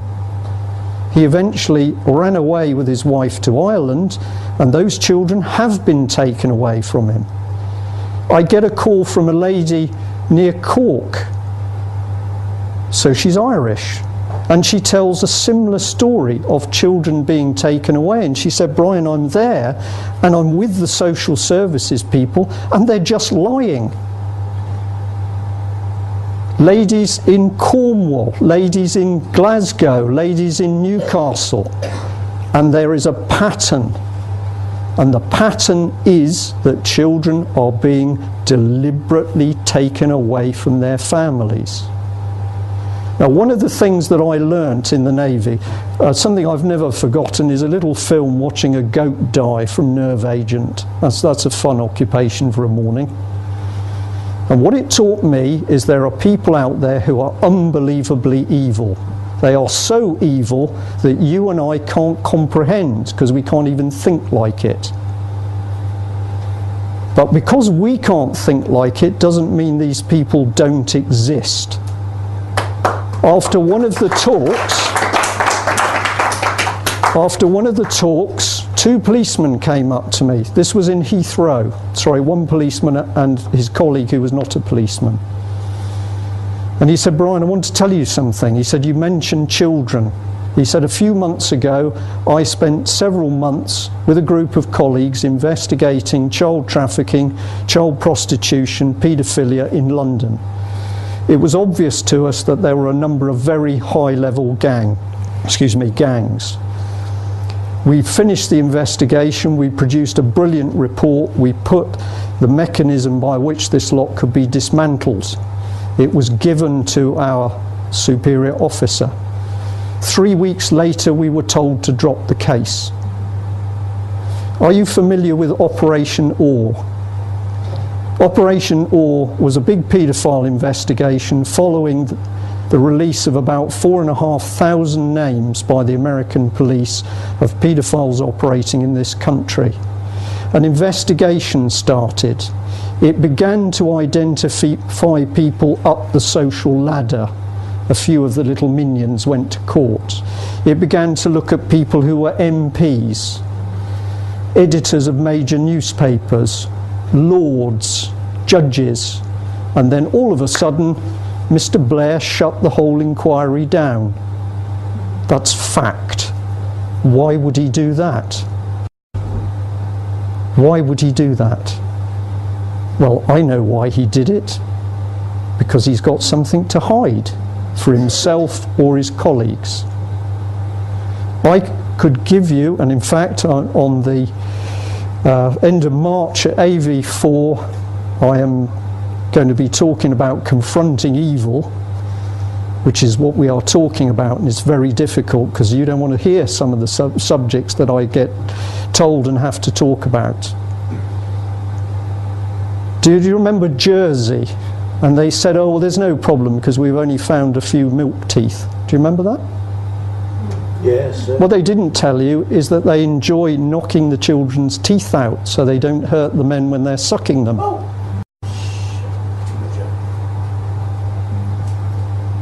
I wish that I didn't have to deal with the things that I've learnt over the last 4 years, but the thing that motivated me is that I realised this society was not protecting our children. And we have a massive problem. I know that many police are deeply, deeply frustrated that they can't unleash their full talents to get these people out of our society. So when, as I've shown you on a view graph, I have politicians in power who've been campaigning for pro-paedophilia type actions, we need to start worrying. And when documentation is being produced in the European Union, in Germany, saying that paedophilia should be made legal, and we are linking to Germany, we should be worried. Tonight, and somebody perhaps may own up, I was given a press cutting about a party that was set up in Holland specifically for paedophiles, and they also believe that bestiality should be included in the permitted sexual activities. Albert said at a talk recently that when the law becomes this perverted, you are dealing with satanic law. Now, I don't want to go that far in this talk. I'm giving you that as a throwaway comment. You may think I'm being very hard on you, but what is happening, and we can prove it with documentary evidence and tape recordings and the testimonial of many, many people, is something very, very nasty. If you listen to the other speakers warning about what's in the vaccines that are being pumped into people, the cervical vaccine, within a few weeks we had one girl paralysed and a total of 1,200 other young girls suffering severe effects. Never reported, never challenged by MPs. So something is very serious at work. If you think that evil people have disappeared from the world, oh, they haven't. And our problem is that we have led, I'm guilty as well, fat, warm, well protected, comfortable lives. And we think that the people that are of the ilk who created the Soviet regime or the Stasi regime or the Nazi regime, we think they don't exist. Well, they do. That's why I joined the Navy in the first place, actually. I'm sorry to be so tough, but I haven't come all this way for you to say to me that because you've got friends or you've worked in social services, what I am saying is not true. Come to me, come down and see me, and I will spend a day with you, and in fact I'll get a couple of the women to come as well. And you can hear yourself what they have to say, and you can look at the documentation. That's my challenge. These cases are true, I'm not saying they are, I just think the general tone is one that is extremely depressing. It is depressing, you're absolutely right. It borders on, there are levels of paranoia, which I don't share. Oh, Things so that- you're attacking my mental, you're attacking No, my... I'm not attacking your mental, I'm saying some of the scenarios, I think... Do you believe that everybody that uses NLP is honest in what they're doing? No, I don't believe that, Right. because everything's... Do you know that courses are being run where the people going into the courses or the children are not even told they're being subjected to NLP? I mean, you could be right, I have no idea. I am right. It's not could be. So we have young children, a few years old, in schools being subjected to NLP. Their parents don't even know. I have a report written by a teacher in Leeds. I verified it. I know the course took place. I have a copy of the contract where teachers were being taught creative visualization, which is a form of NLP. The teacher said in her report that after the training, one of her colleagues suffered from very dark, depressing images in her mind, which she couldn't shift. And it was beginning to make her very frightened and uncomfortable.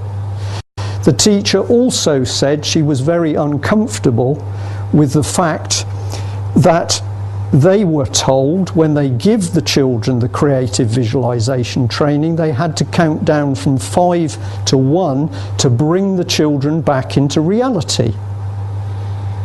Now, when I spoke to Education Leeds, and I have the documentation, and I found out who had given the course, I discovered it was a gentleman who had the extraordinary qualifications of a combined degree in geology and psychology. I discovered that when he gave the training to the teachers, he had friends of his from Switzerland in the classroom. Who were they? And the best bit of all is the contract I got was not signed. So at the time he gave the teachers the training and he's given children training, there was no insurance in place.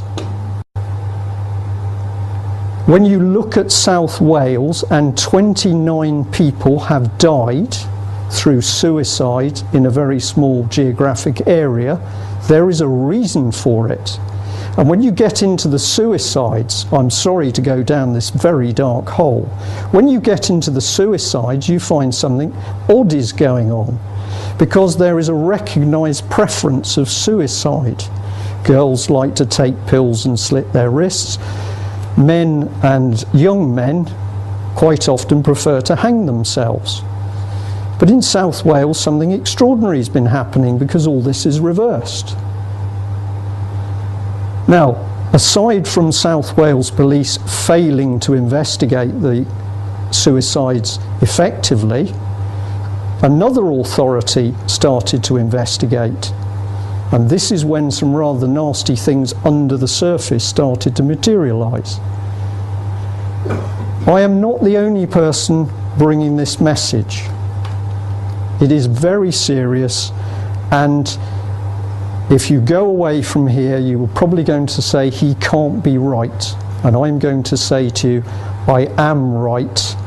And we have very little time to stop a very, very nasty regime installing itself. Can I just ask you though? Kathy, please, can I just intervene? You can come straight in after me.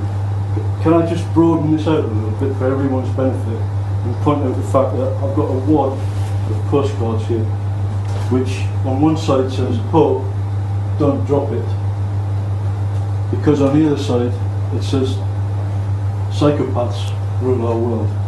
Now, I'm not sure how many people are aware of this, but there is a considered opinion that there is an element within human beings, which is a sort of subgroup, who are genetically, that means they're born that they're psychopathic. Or sociopathic. That may possibly be misconstrued. But the fact of the matter is that there are people who don't feel guilt, they don't feel empathy, and they couldn't give a monkey's what to do to other human beings. Graham has very kindly come up from Bath today with a range of books, Red Pill Press, the backbone of which is Laura Gerrish. Yeah, it's Polish. She's American, married to Liverpool. A book called Political Ponerology. I've mentioned this to dozens of people over the past 4 years, and the usual response is, political what? Well, it's ponerology. The ponerology is the study of evil. It's a branch of theology that deals with evil. And political ponerology describes how, let's say for argument's sake, for the sake of a better word perhaps, people with a psychopathic disposition work their way into society, and in actual fact, as far as I'm concerned, they have created corporations in their own image, and they are taking over humanity. The subgroup of humanity are taking over. They're well underway on their program. Cathy? I didn't know it at the time, but I was actually working for a paedophile. He was a very, very well-known, extremely famous politician, and his best friends were a very famous artist and also a High Court judge. And they all went to the same school, and these men were in their 80s. When this old man died, his last words to his wife was, "I've been a bastard." And I found videos afterwards of what he'd been doing, and it was mostly boys, and they started at maybe 2 years old. There was a lot of not masochistic, sadomasochistic, sadistic, and these boys went up to about 14, 15. Anyway, my question is, when you're dealing with these such powerful people, how do you do anything? because they're terrified. They are absolutely terrified of exposure. And what I am doing, and you may think I'm getting emotive, and I am, because this is to do with children, but when you actually stand up and use the words with people and tell them the truth, and that involves using some unpleasant words, you see, it's almost like they snap awake and then they pay attention to you. But I did a talk in South Wales on one case for that mother. There were 72 people in the room, and it was unbelievable, the tension in the room. And before the end of the meeting, there were people saying, "We've got to do something about this." And I hadn't finished, and they were swapping numbers and saying, "Where do you live? You're close to me. We need to go and see the counsellor." And it was phenomenal, because what was happening was those people were starting to get motivated.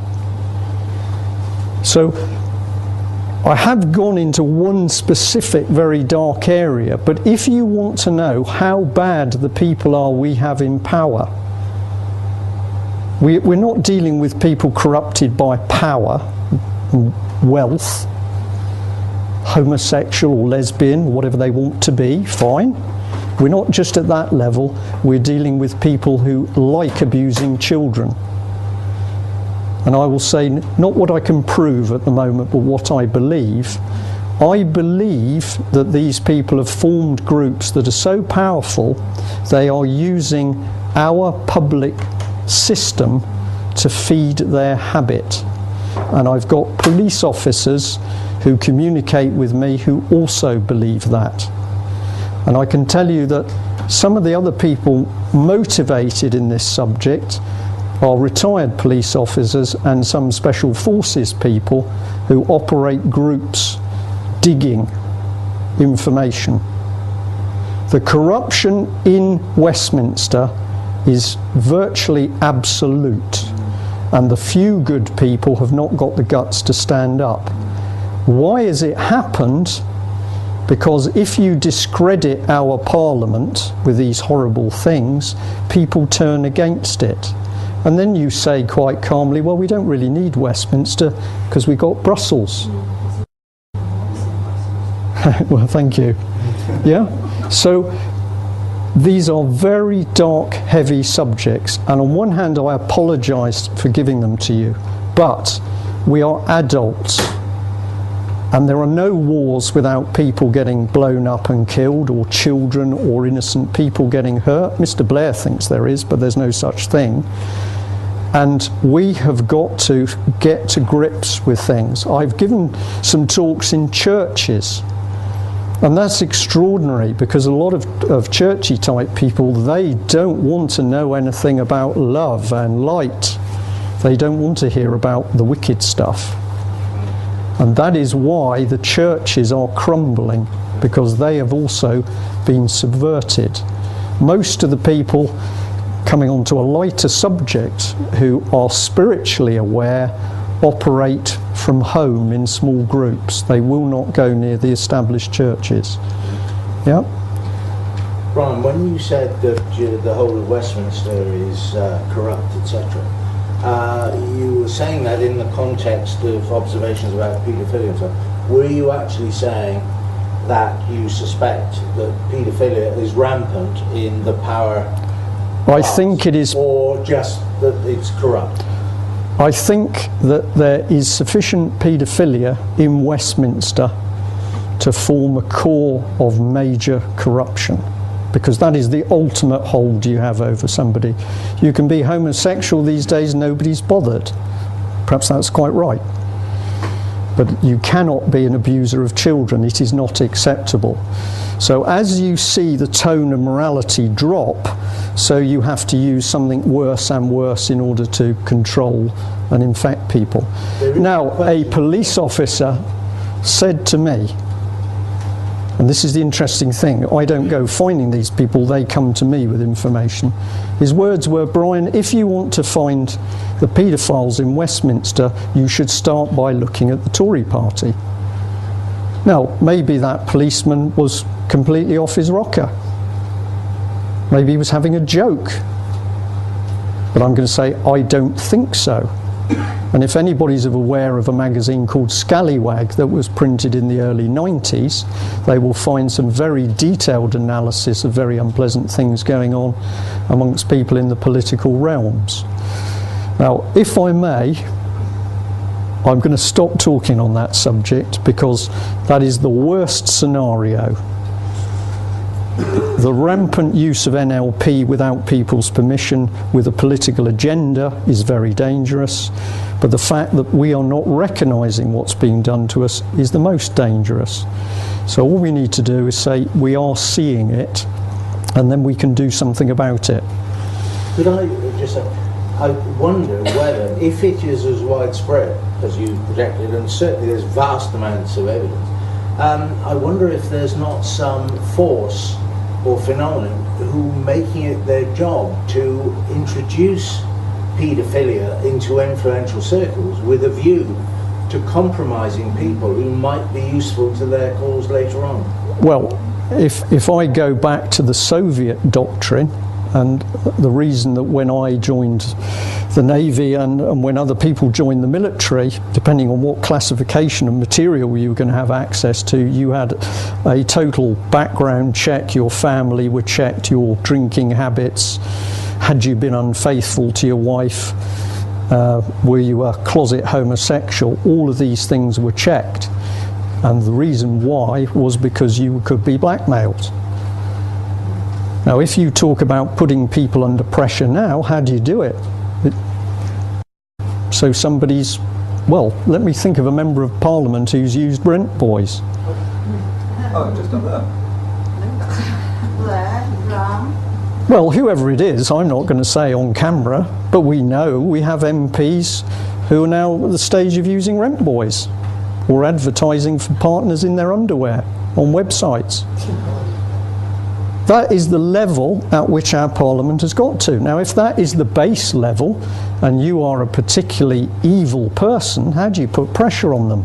Let's drag them down a bit deeper. Let's go for 14-year-old girls. Well, I'm not interested in those, they say, so then you offer them the other side. Do you know if the book, The Gulag of the Family Courts, is still available? Yes, it is.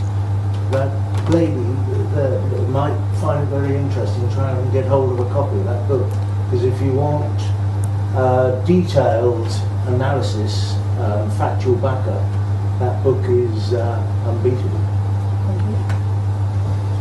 You might also look at a gentleman called Ian Joseph. I can't remember the address for his website. He's in Monaco, and he is a very generous, quite wealthy man, and he helps all sorts of mums and people with problems over their children. And in his book, one of the key bits of advice that he gives is don't go near social services. Now, he may be wrong, but I'm just quoting the advice. Right, Brian, yes. Can you refresh my memory? You probably know this off the top of your head. There's a very good documentary which was made by Yorkshire Television, British and US paedophilia on a massive level, which goes right up to politicians and people, you know, in high positions of power, who had, you know, literally they could pick up the phone and they could have 40 or 50 boys on an aircraft going to Las Vegas to be buggered.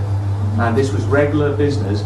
And Yorkshire Television were putting this out, and they got bought out by the paedophiles, and they were saying that the children in this documentary were saying that they had been threatened and basically went underground, and some of them even disappeared after the documentary had been made. Yeah. And can you remember what it's called? Because I'm afraid I can't. And just if I may, because I can't.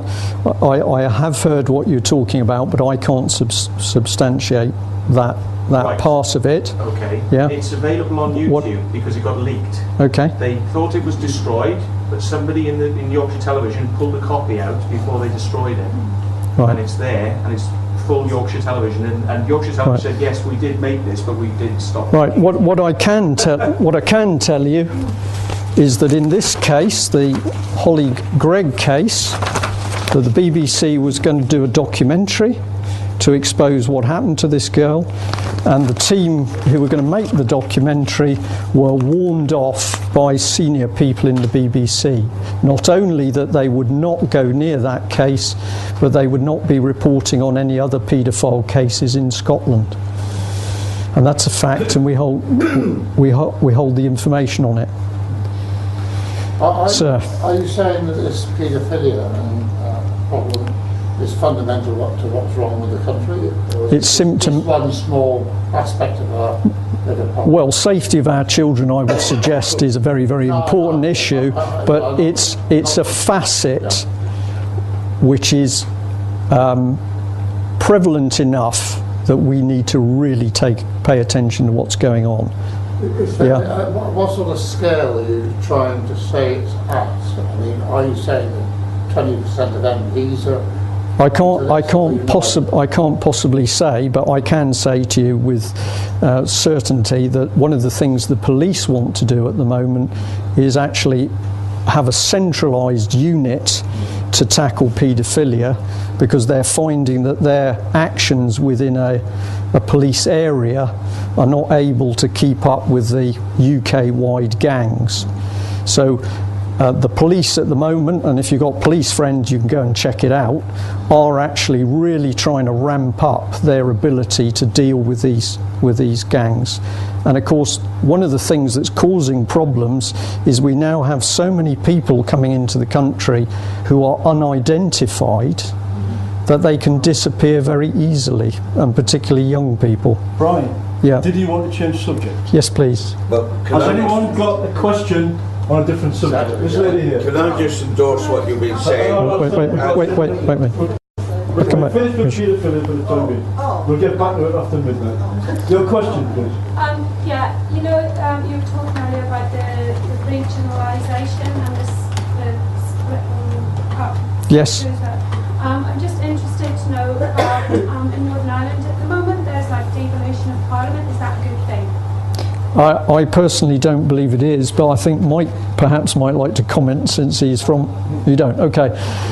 The devolution, everywhere we see devolution, it's advertised as giving power down to the local community level.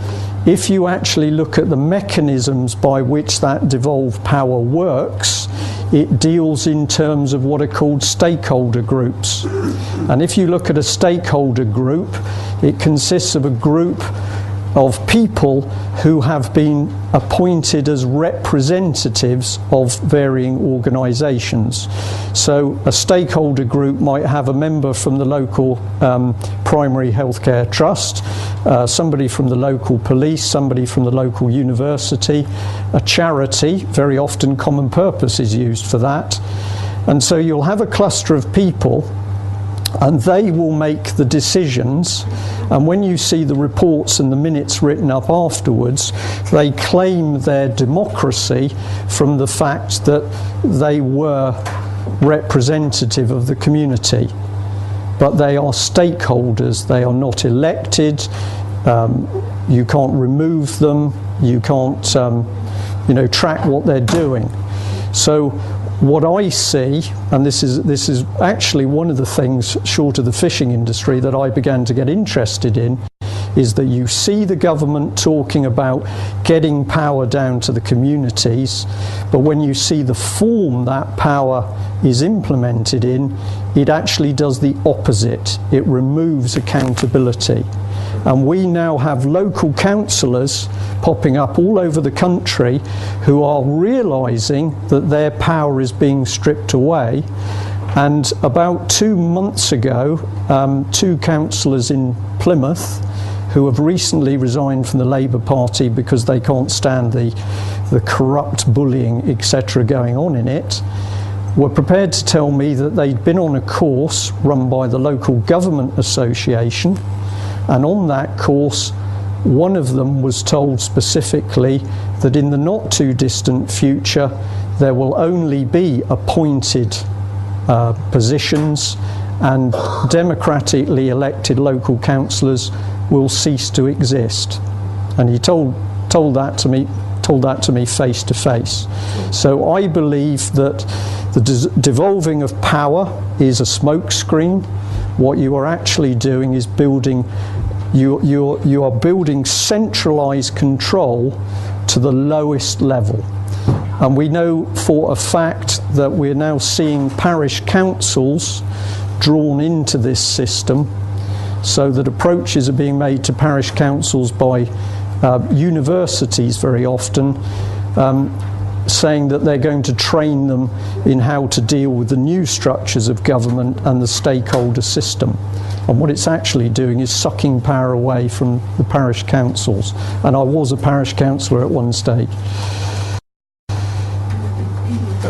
So, in fact, the other name for these are quangos, and there are something in excess of 1,000 of them. Well, that's correct, but we have to go a step further, because there are quangos that are identifiable as quangos, and then there are other partnership bodies which you can't actually define because they fall in between it.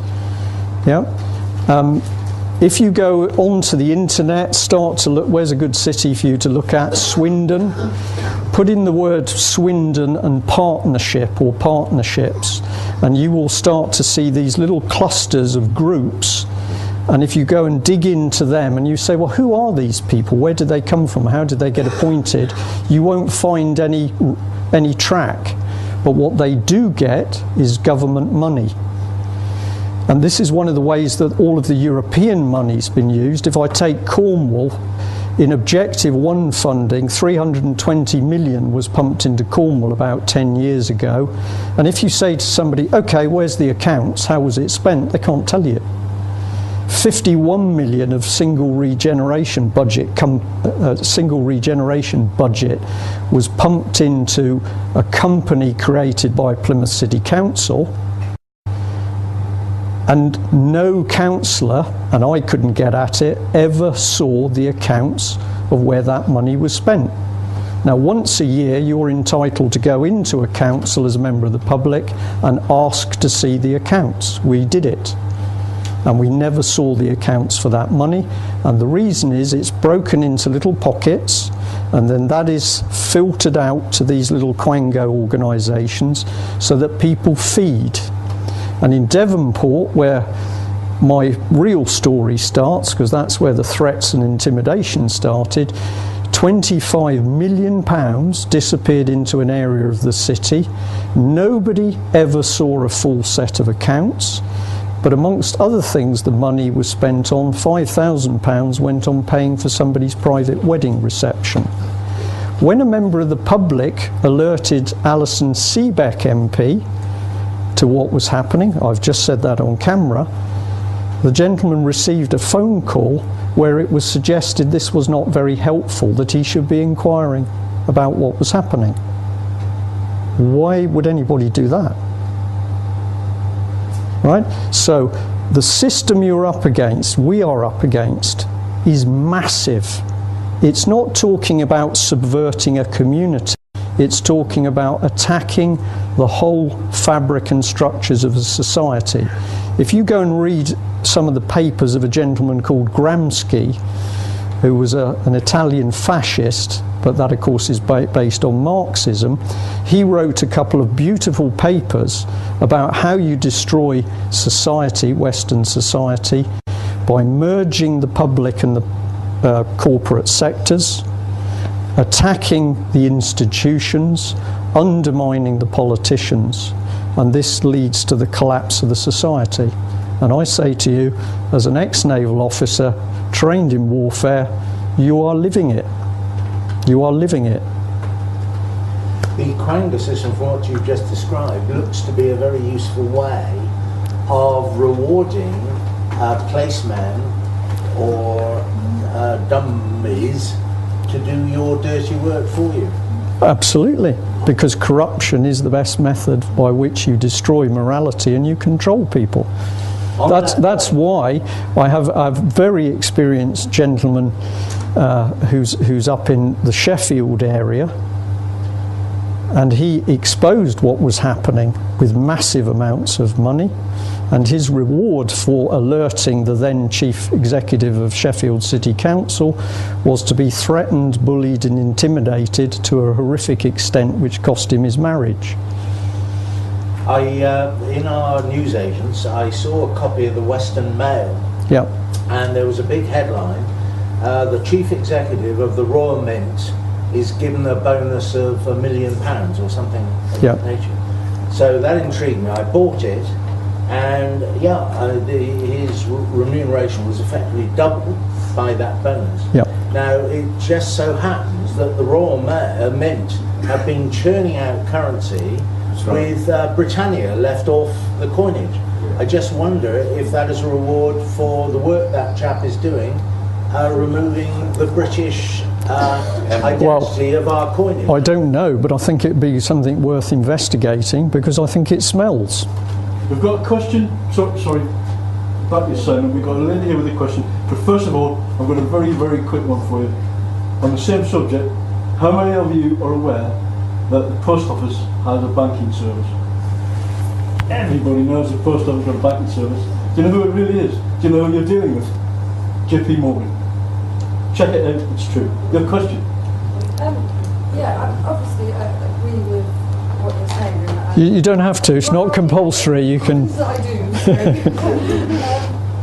What is it that you would suggest, it's all very well just kind of refusing to comply with these things, but when you find yourself in a position, sometimes you have to comply in order to not draw attention to yourself, or want to be better phrase. Well, as some of the other groups are saying, and I think this is an important one, you've got to do what you feel comfortable with. Yeah.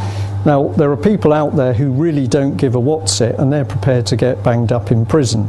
I personally think that's a bit of a shame, because if you get banged up in prison, you can't do anything. So the art is to take it as close as you feel comfortable. But anything you do, supposing you want to actually really challenge where the local authority is spending your money, all the people are getting tight for money now, and you say, okay, where's it being spent? And you grip that and you don't let it go. You see councillors, you get, hey, do you know your money's going in this? Most people don't know where their money's going. And you don't take no for an answer. So when they try and fob you off and block you and stall you, call you vexatious, because that's where they get to, that's the psychological attack. You're vexatious, and then you become a domestic terrorism. Great. Okay, but you go as far as you like, but do something. That's the thing. We've got a bit of internal politics here. I offended Alistair earlier and shut him up. So we're going Alistair, Margaret, and then Simon. Okay? Yeah. Right, well, it's not quite as important as the one I wanted to ask just now, but we'll talk to you after that. Just But stick off the fact key. is, right? Yeah. So, when I met someone in Devizes, just a couple asked where the castle was, which is the way, I don't know where. I didn't know, and I explained it to them. And I said, well, where are you from? Plymouth. Oh, I said, what's it like down there, politically? I just asked a direct question. Gosh, they said, it's like the Gestapo. Yeah. Well, I said, I know someone from there that would agree entirely with what you just said. And it was funny, just strangers on the street, as I might say, had that feeling of what your town or city has become. Yeah. Well, I'll tell you something interesting is that, I'll say what I've heard, because then you know the level the information's come. I have heard there's a war going on at the moment in Plymouth between the Masonic movement, which is traditionally Conservative aligned, and the Common Purpose movement, which is New Labour aligned. And we've recently had a change of control so that the old Labour government is out and and the Conservatives are in. And the Conservatives, I think, are finding that their Masonic networks are not working. And this is because Common Purpose is blocking those networks. And I've also heard that story repeated about some other cities. And I have also heard, and I'm just saying I've heard, so you can take it or leave it, I've also heard that we are now for the first time starting to see people in the Masonic movement leaving or questioning what their leaders are asking is done. And that's a very interesting situation. The person who asked me about Northern Ireland, the other thing I wanted to say about Northern Ireland is we have some very good people over there. I provided the information about the Common Purpose trained people in Northern Ireland, and the gentleman said he went and used it, and I said, so what happened? And he said, well, a person eventually lost their job after exposure, but something happened to a friend of mine which hasn't happened in ages, and that is they got a warning. And I said, what do you mean? And they said, well, somebody turned up in his shop and suggested he might like not to do what he'd been doing. And the bloke said that hadn't happened in my circuit in Northern Ireland for some years. The other thing that I am reliably informed of is that European Union officials are now visiting Northern Ireland on a weekly basis, like they, quote, own the place. Margaret, wake up, it's your turn. You've been trying about half a dozen times, I know. Well, one of the things that I've been suggesting and practically people are willing to do it myself, and I wonder why people in Britain aren't doing it, is to stand outside the bank, the Royal Bank of Scotland and Lloyds and the other bank that Lloyds joined up with, and to say to people as they're going in, why are you still using this bank? This bank is not paying out money to small businesses, or not very much, as they should be doing. It's your money that's been put in there. They are, what's the other thing that I'm doing? Anyway, you know, we should stand outside and object to what's going on. Well, and if lots of people did it, well, never mind. We are going to get removed by the police eventually. So we do need to make a statement. We do need to do something. Margaret, that's lawful rebellion at work, and I'd say brilliant. But I've actually tried a little bit of this, and rather than stand outside the bank, you go in the bank to do your business, and you start talking to the person behind you. It's best when you're getting close to the counter, and you say, do you know about what's happening with the world money supplies, that they are actually fraudulent and collapsing? And the people get quite interested, and you have a little discussion, and you're amazed at who's listening, because they're in the bank. And then when you get to the counter, you say to the lady on the till, or the man on the till, what do you think about these banks getting close to collapse? And they look at you, and then they say, oh, well, this is Lloyd's Bank, that can't ever happen here. And you say, oh, well, I think it's getting close. The other thing I remember is that they are, the top people are still being paid huge bonuses. Absolutely. Instead of it in cash now, they're doing a big columnist by paying it in shares. Yeah. The other thing, I just want to say something else as well. I would advise everybody here to get the book by Sarah Buckley, Correct, yeah. Everybody write to the newspapers and ask for the ban on Dunblane to be lifted. We want to know who's behind it, because the people who are behind it are the people I am quite certain that Brian has been talking about tonight. Right. And if you read Sarah Utley's, every paragraph contradicts the official evidence. It's just an amazing book, absolutely amazing. And another thing is that we've just had 2 men extradited to the European Union from Cove Castle. They are in a KGB-style prison in Budapest. They are being emotionally ill-treated. The food is horrendous. A piece of pork fat and a thick piece of pork fat, no meat, and a piece of bread is their diet, apart from soup. They've lost 2 stone in about 2 months. The first appearance in court, the prosecution was there, and the prosecution lawyer. The 2 men weren't there, and neither was the defence lawyer. That's corpus juris, I believe. That is corpus juris, yes. And what they are suffering is absolutely horrendous. You can find them on the website. We've got a few of the DVDs here, not many, but there are a few. And what they are suffering is what we are all going to suffer. You can be picked up.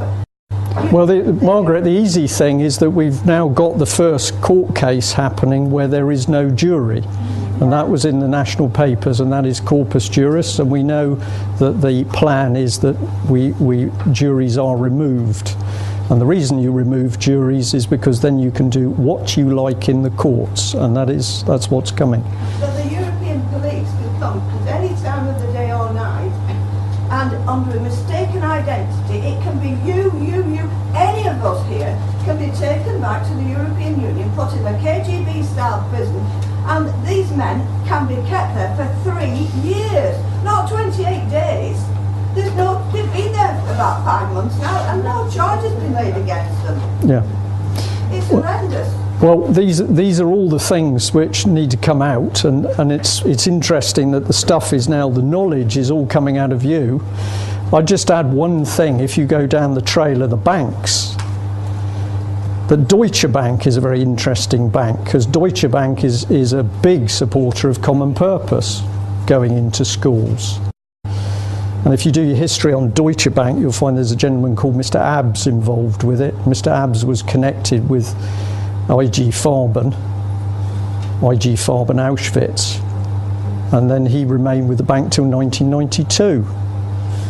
And if you then have a look at the BBC, which we know has been taking European Investment Bank money, you will find that when you complain to the BBC, of course you don't complain to the BBC because all the phones are answered by a company called Capita. And when you go and do your research on where Capita hold their board meetings, you will find that it's in Deutsche Bank. But don't worry, because the port of Dover is being sold to the French and our airports have been sold to the Spanish. And they're all nice people, so we haven't got anything to worry about. I'm sorry I said that, I'll retract that statement. I think we've had enough. Let's be positive. You have to understand the enemy and his weapons, because if you don't understand that, you can't fight. Once we've done it, once we've understood it, you need to actually fight. We need to fight. And it's amazing what you can do once you start working with people in the right way. Forget the party political stuff, that's all labels. If you want to work in a party, do. Otherwise, just work with nice, ordinary people. And I think we're going to turn it round, and I think we're going to see some extraordinary sights this year. Thanks, Brian.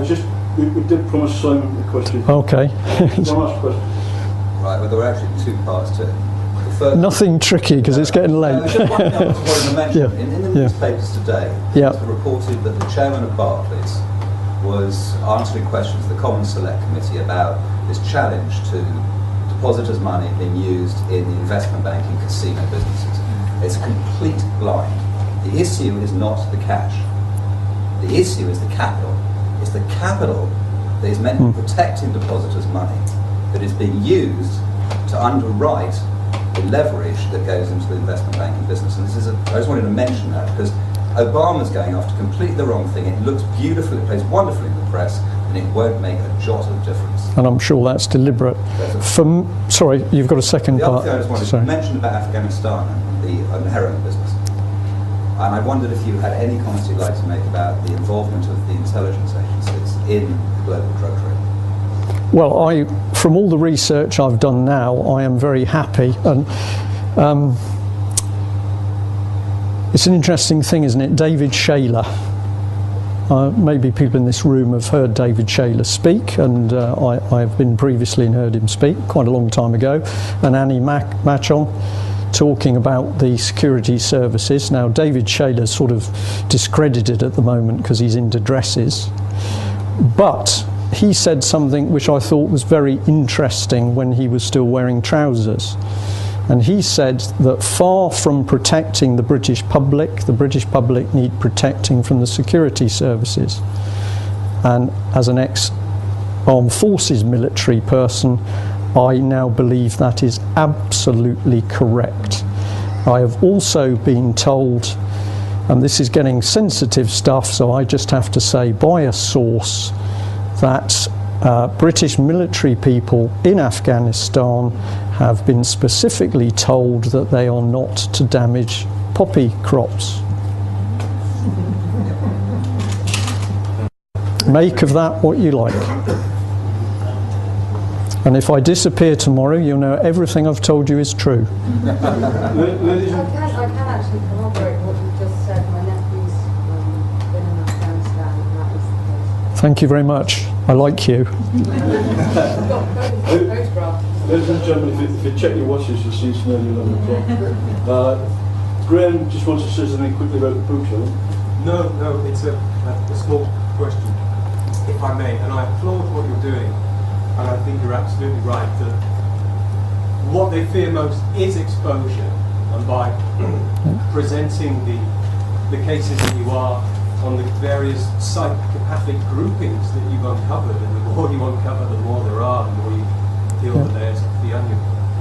I wondered what the UK column view or your view was of how another psychopathic political entity going through its actions, you could view it as such, fits into this, and that is the influence of Zionism on the global stage, on banking, on political lobbies, as you've mentioned, all of these influences, even through to the foundations of Marxism and communism.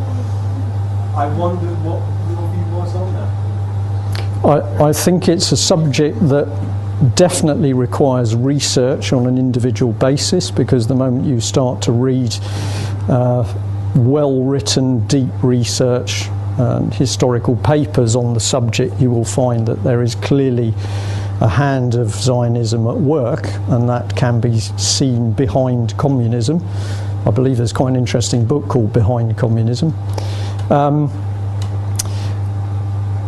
It does, of course, raise some very delicate issues, and perhaps I can tell you how delicate it is, because 2 years ago the UK column produced an article which was entitled "From Israelites to Zionism." And for anybody reading the article, and that would include anybody who was a member of the Jewish community or not, the article was actually pro-Jewish. Not necessarily pro-Zionist, but pro-Jewish. And one day I had a visit from 2 police officers. And they were lady police officers, they were in plain clothes, and they came into the little office that we have, and they informed me that they'd had a complaint about that article. And I was very interested in this. And I asked who had made the complaint, and they ummed and ahed a bit, and then they mentioned an MP's name, which I won't repeat. And they said that basically the matter had gone as far as the Crown Prosecution Service. But the Crown Prosecution Service had decided not to prosecute, but rather felt that they should come and give me a warning. And so I said, well, that's very interesting, because it might be nice to know that somebody's made a complaint before it goes to the Crown Prosecution Service, but have you read the article? And the police lady said something remarkable. They said no. So I said, so you've come to give me a warning about an article that you've never read? and one lady had a rather low, not indecent, but a fairly low top, and I noticed that she started to blush a bit here. And she said, well, we haven't read it, but we've been told to come and tell you off, basically. And I said, well, if you had read the article, you would realise that the article was actually pro-Jewish, which it was. And we only ever had one telephone call from a member of the public about that article, and it was a Jewish gentleman based in Cornwall who said it was the best article he'd ever read on that subject. So I then asked the two police ladies whether they would like to discuss some more pertinent things, like the fraud at Fort Bovisand, which was an MOD property in Plymouth, at which all sorts of skullduggery went on. And in particular, Devon and Cornwall police have some rather unsavoury connections. I'm very happy with this because there's rather a lot of evidence on it. And the blush got more and more and more and more. And then she said, I think I'm going to terminate this discussion. And she left.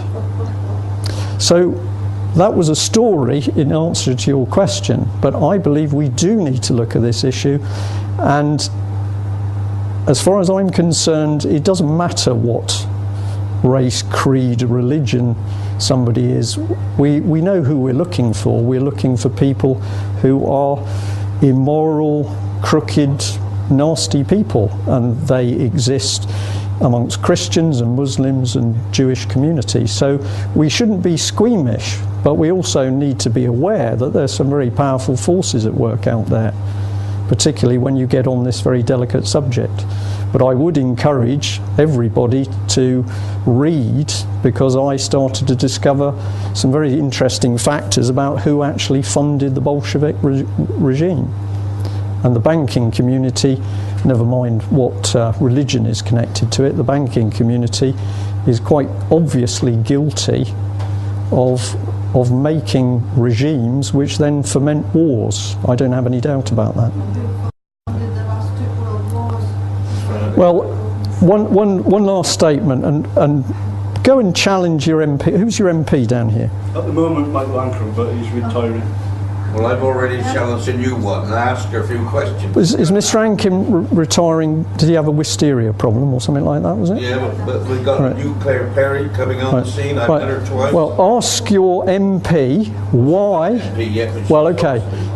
Go and find an MP and ask the MP why MPs are not allowed to ask questions about the Bank of England in Parliament. That is fact. The bank that controls your money, my money, our own MPs are not allowed to ask questions about that bank. Gave them superior... No, it's not to do with that. It's far deeper. What? It's far deeper than that. Well, I know, but that's what we're...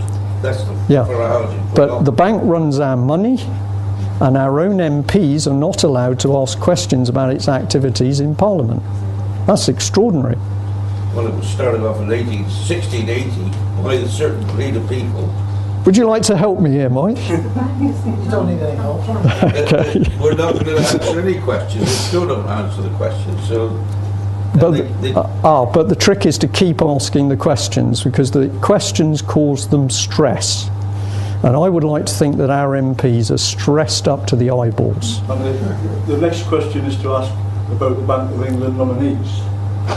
But what's a lot more simple and a lot more fun is to walk into your local bank and ask the lady or the gentleman behind the counter for an information leaflet on fractional reserve banking. They go, you what? Do it, it's funny, it really is. Ladies and gentlemen, Lieutenant Commander, I think that's correct. That's correct, yeah. Brian Gerrish, well, maybe retired. Thank you. Brilliant, thank you. Thank you for putting it together. That's good. I'm sure this is just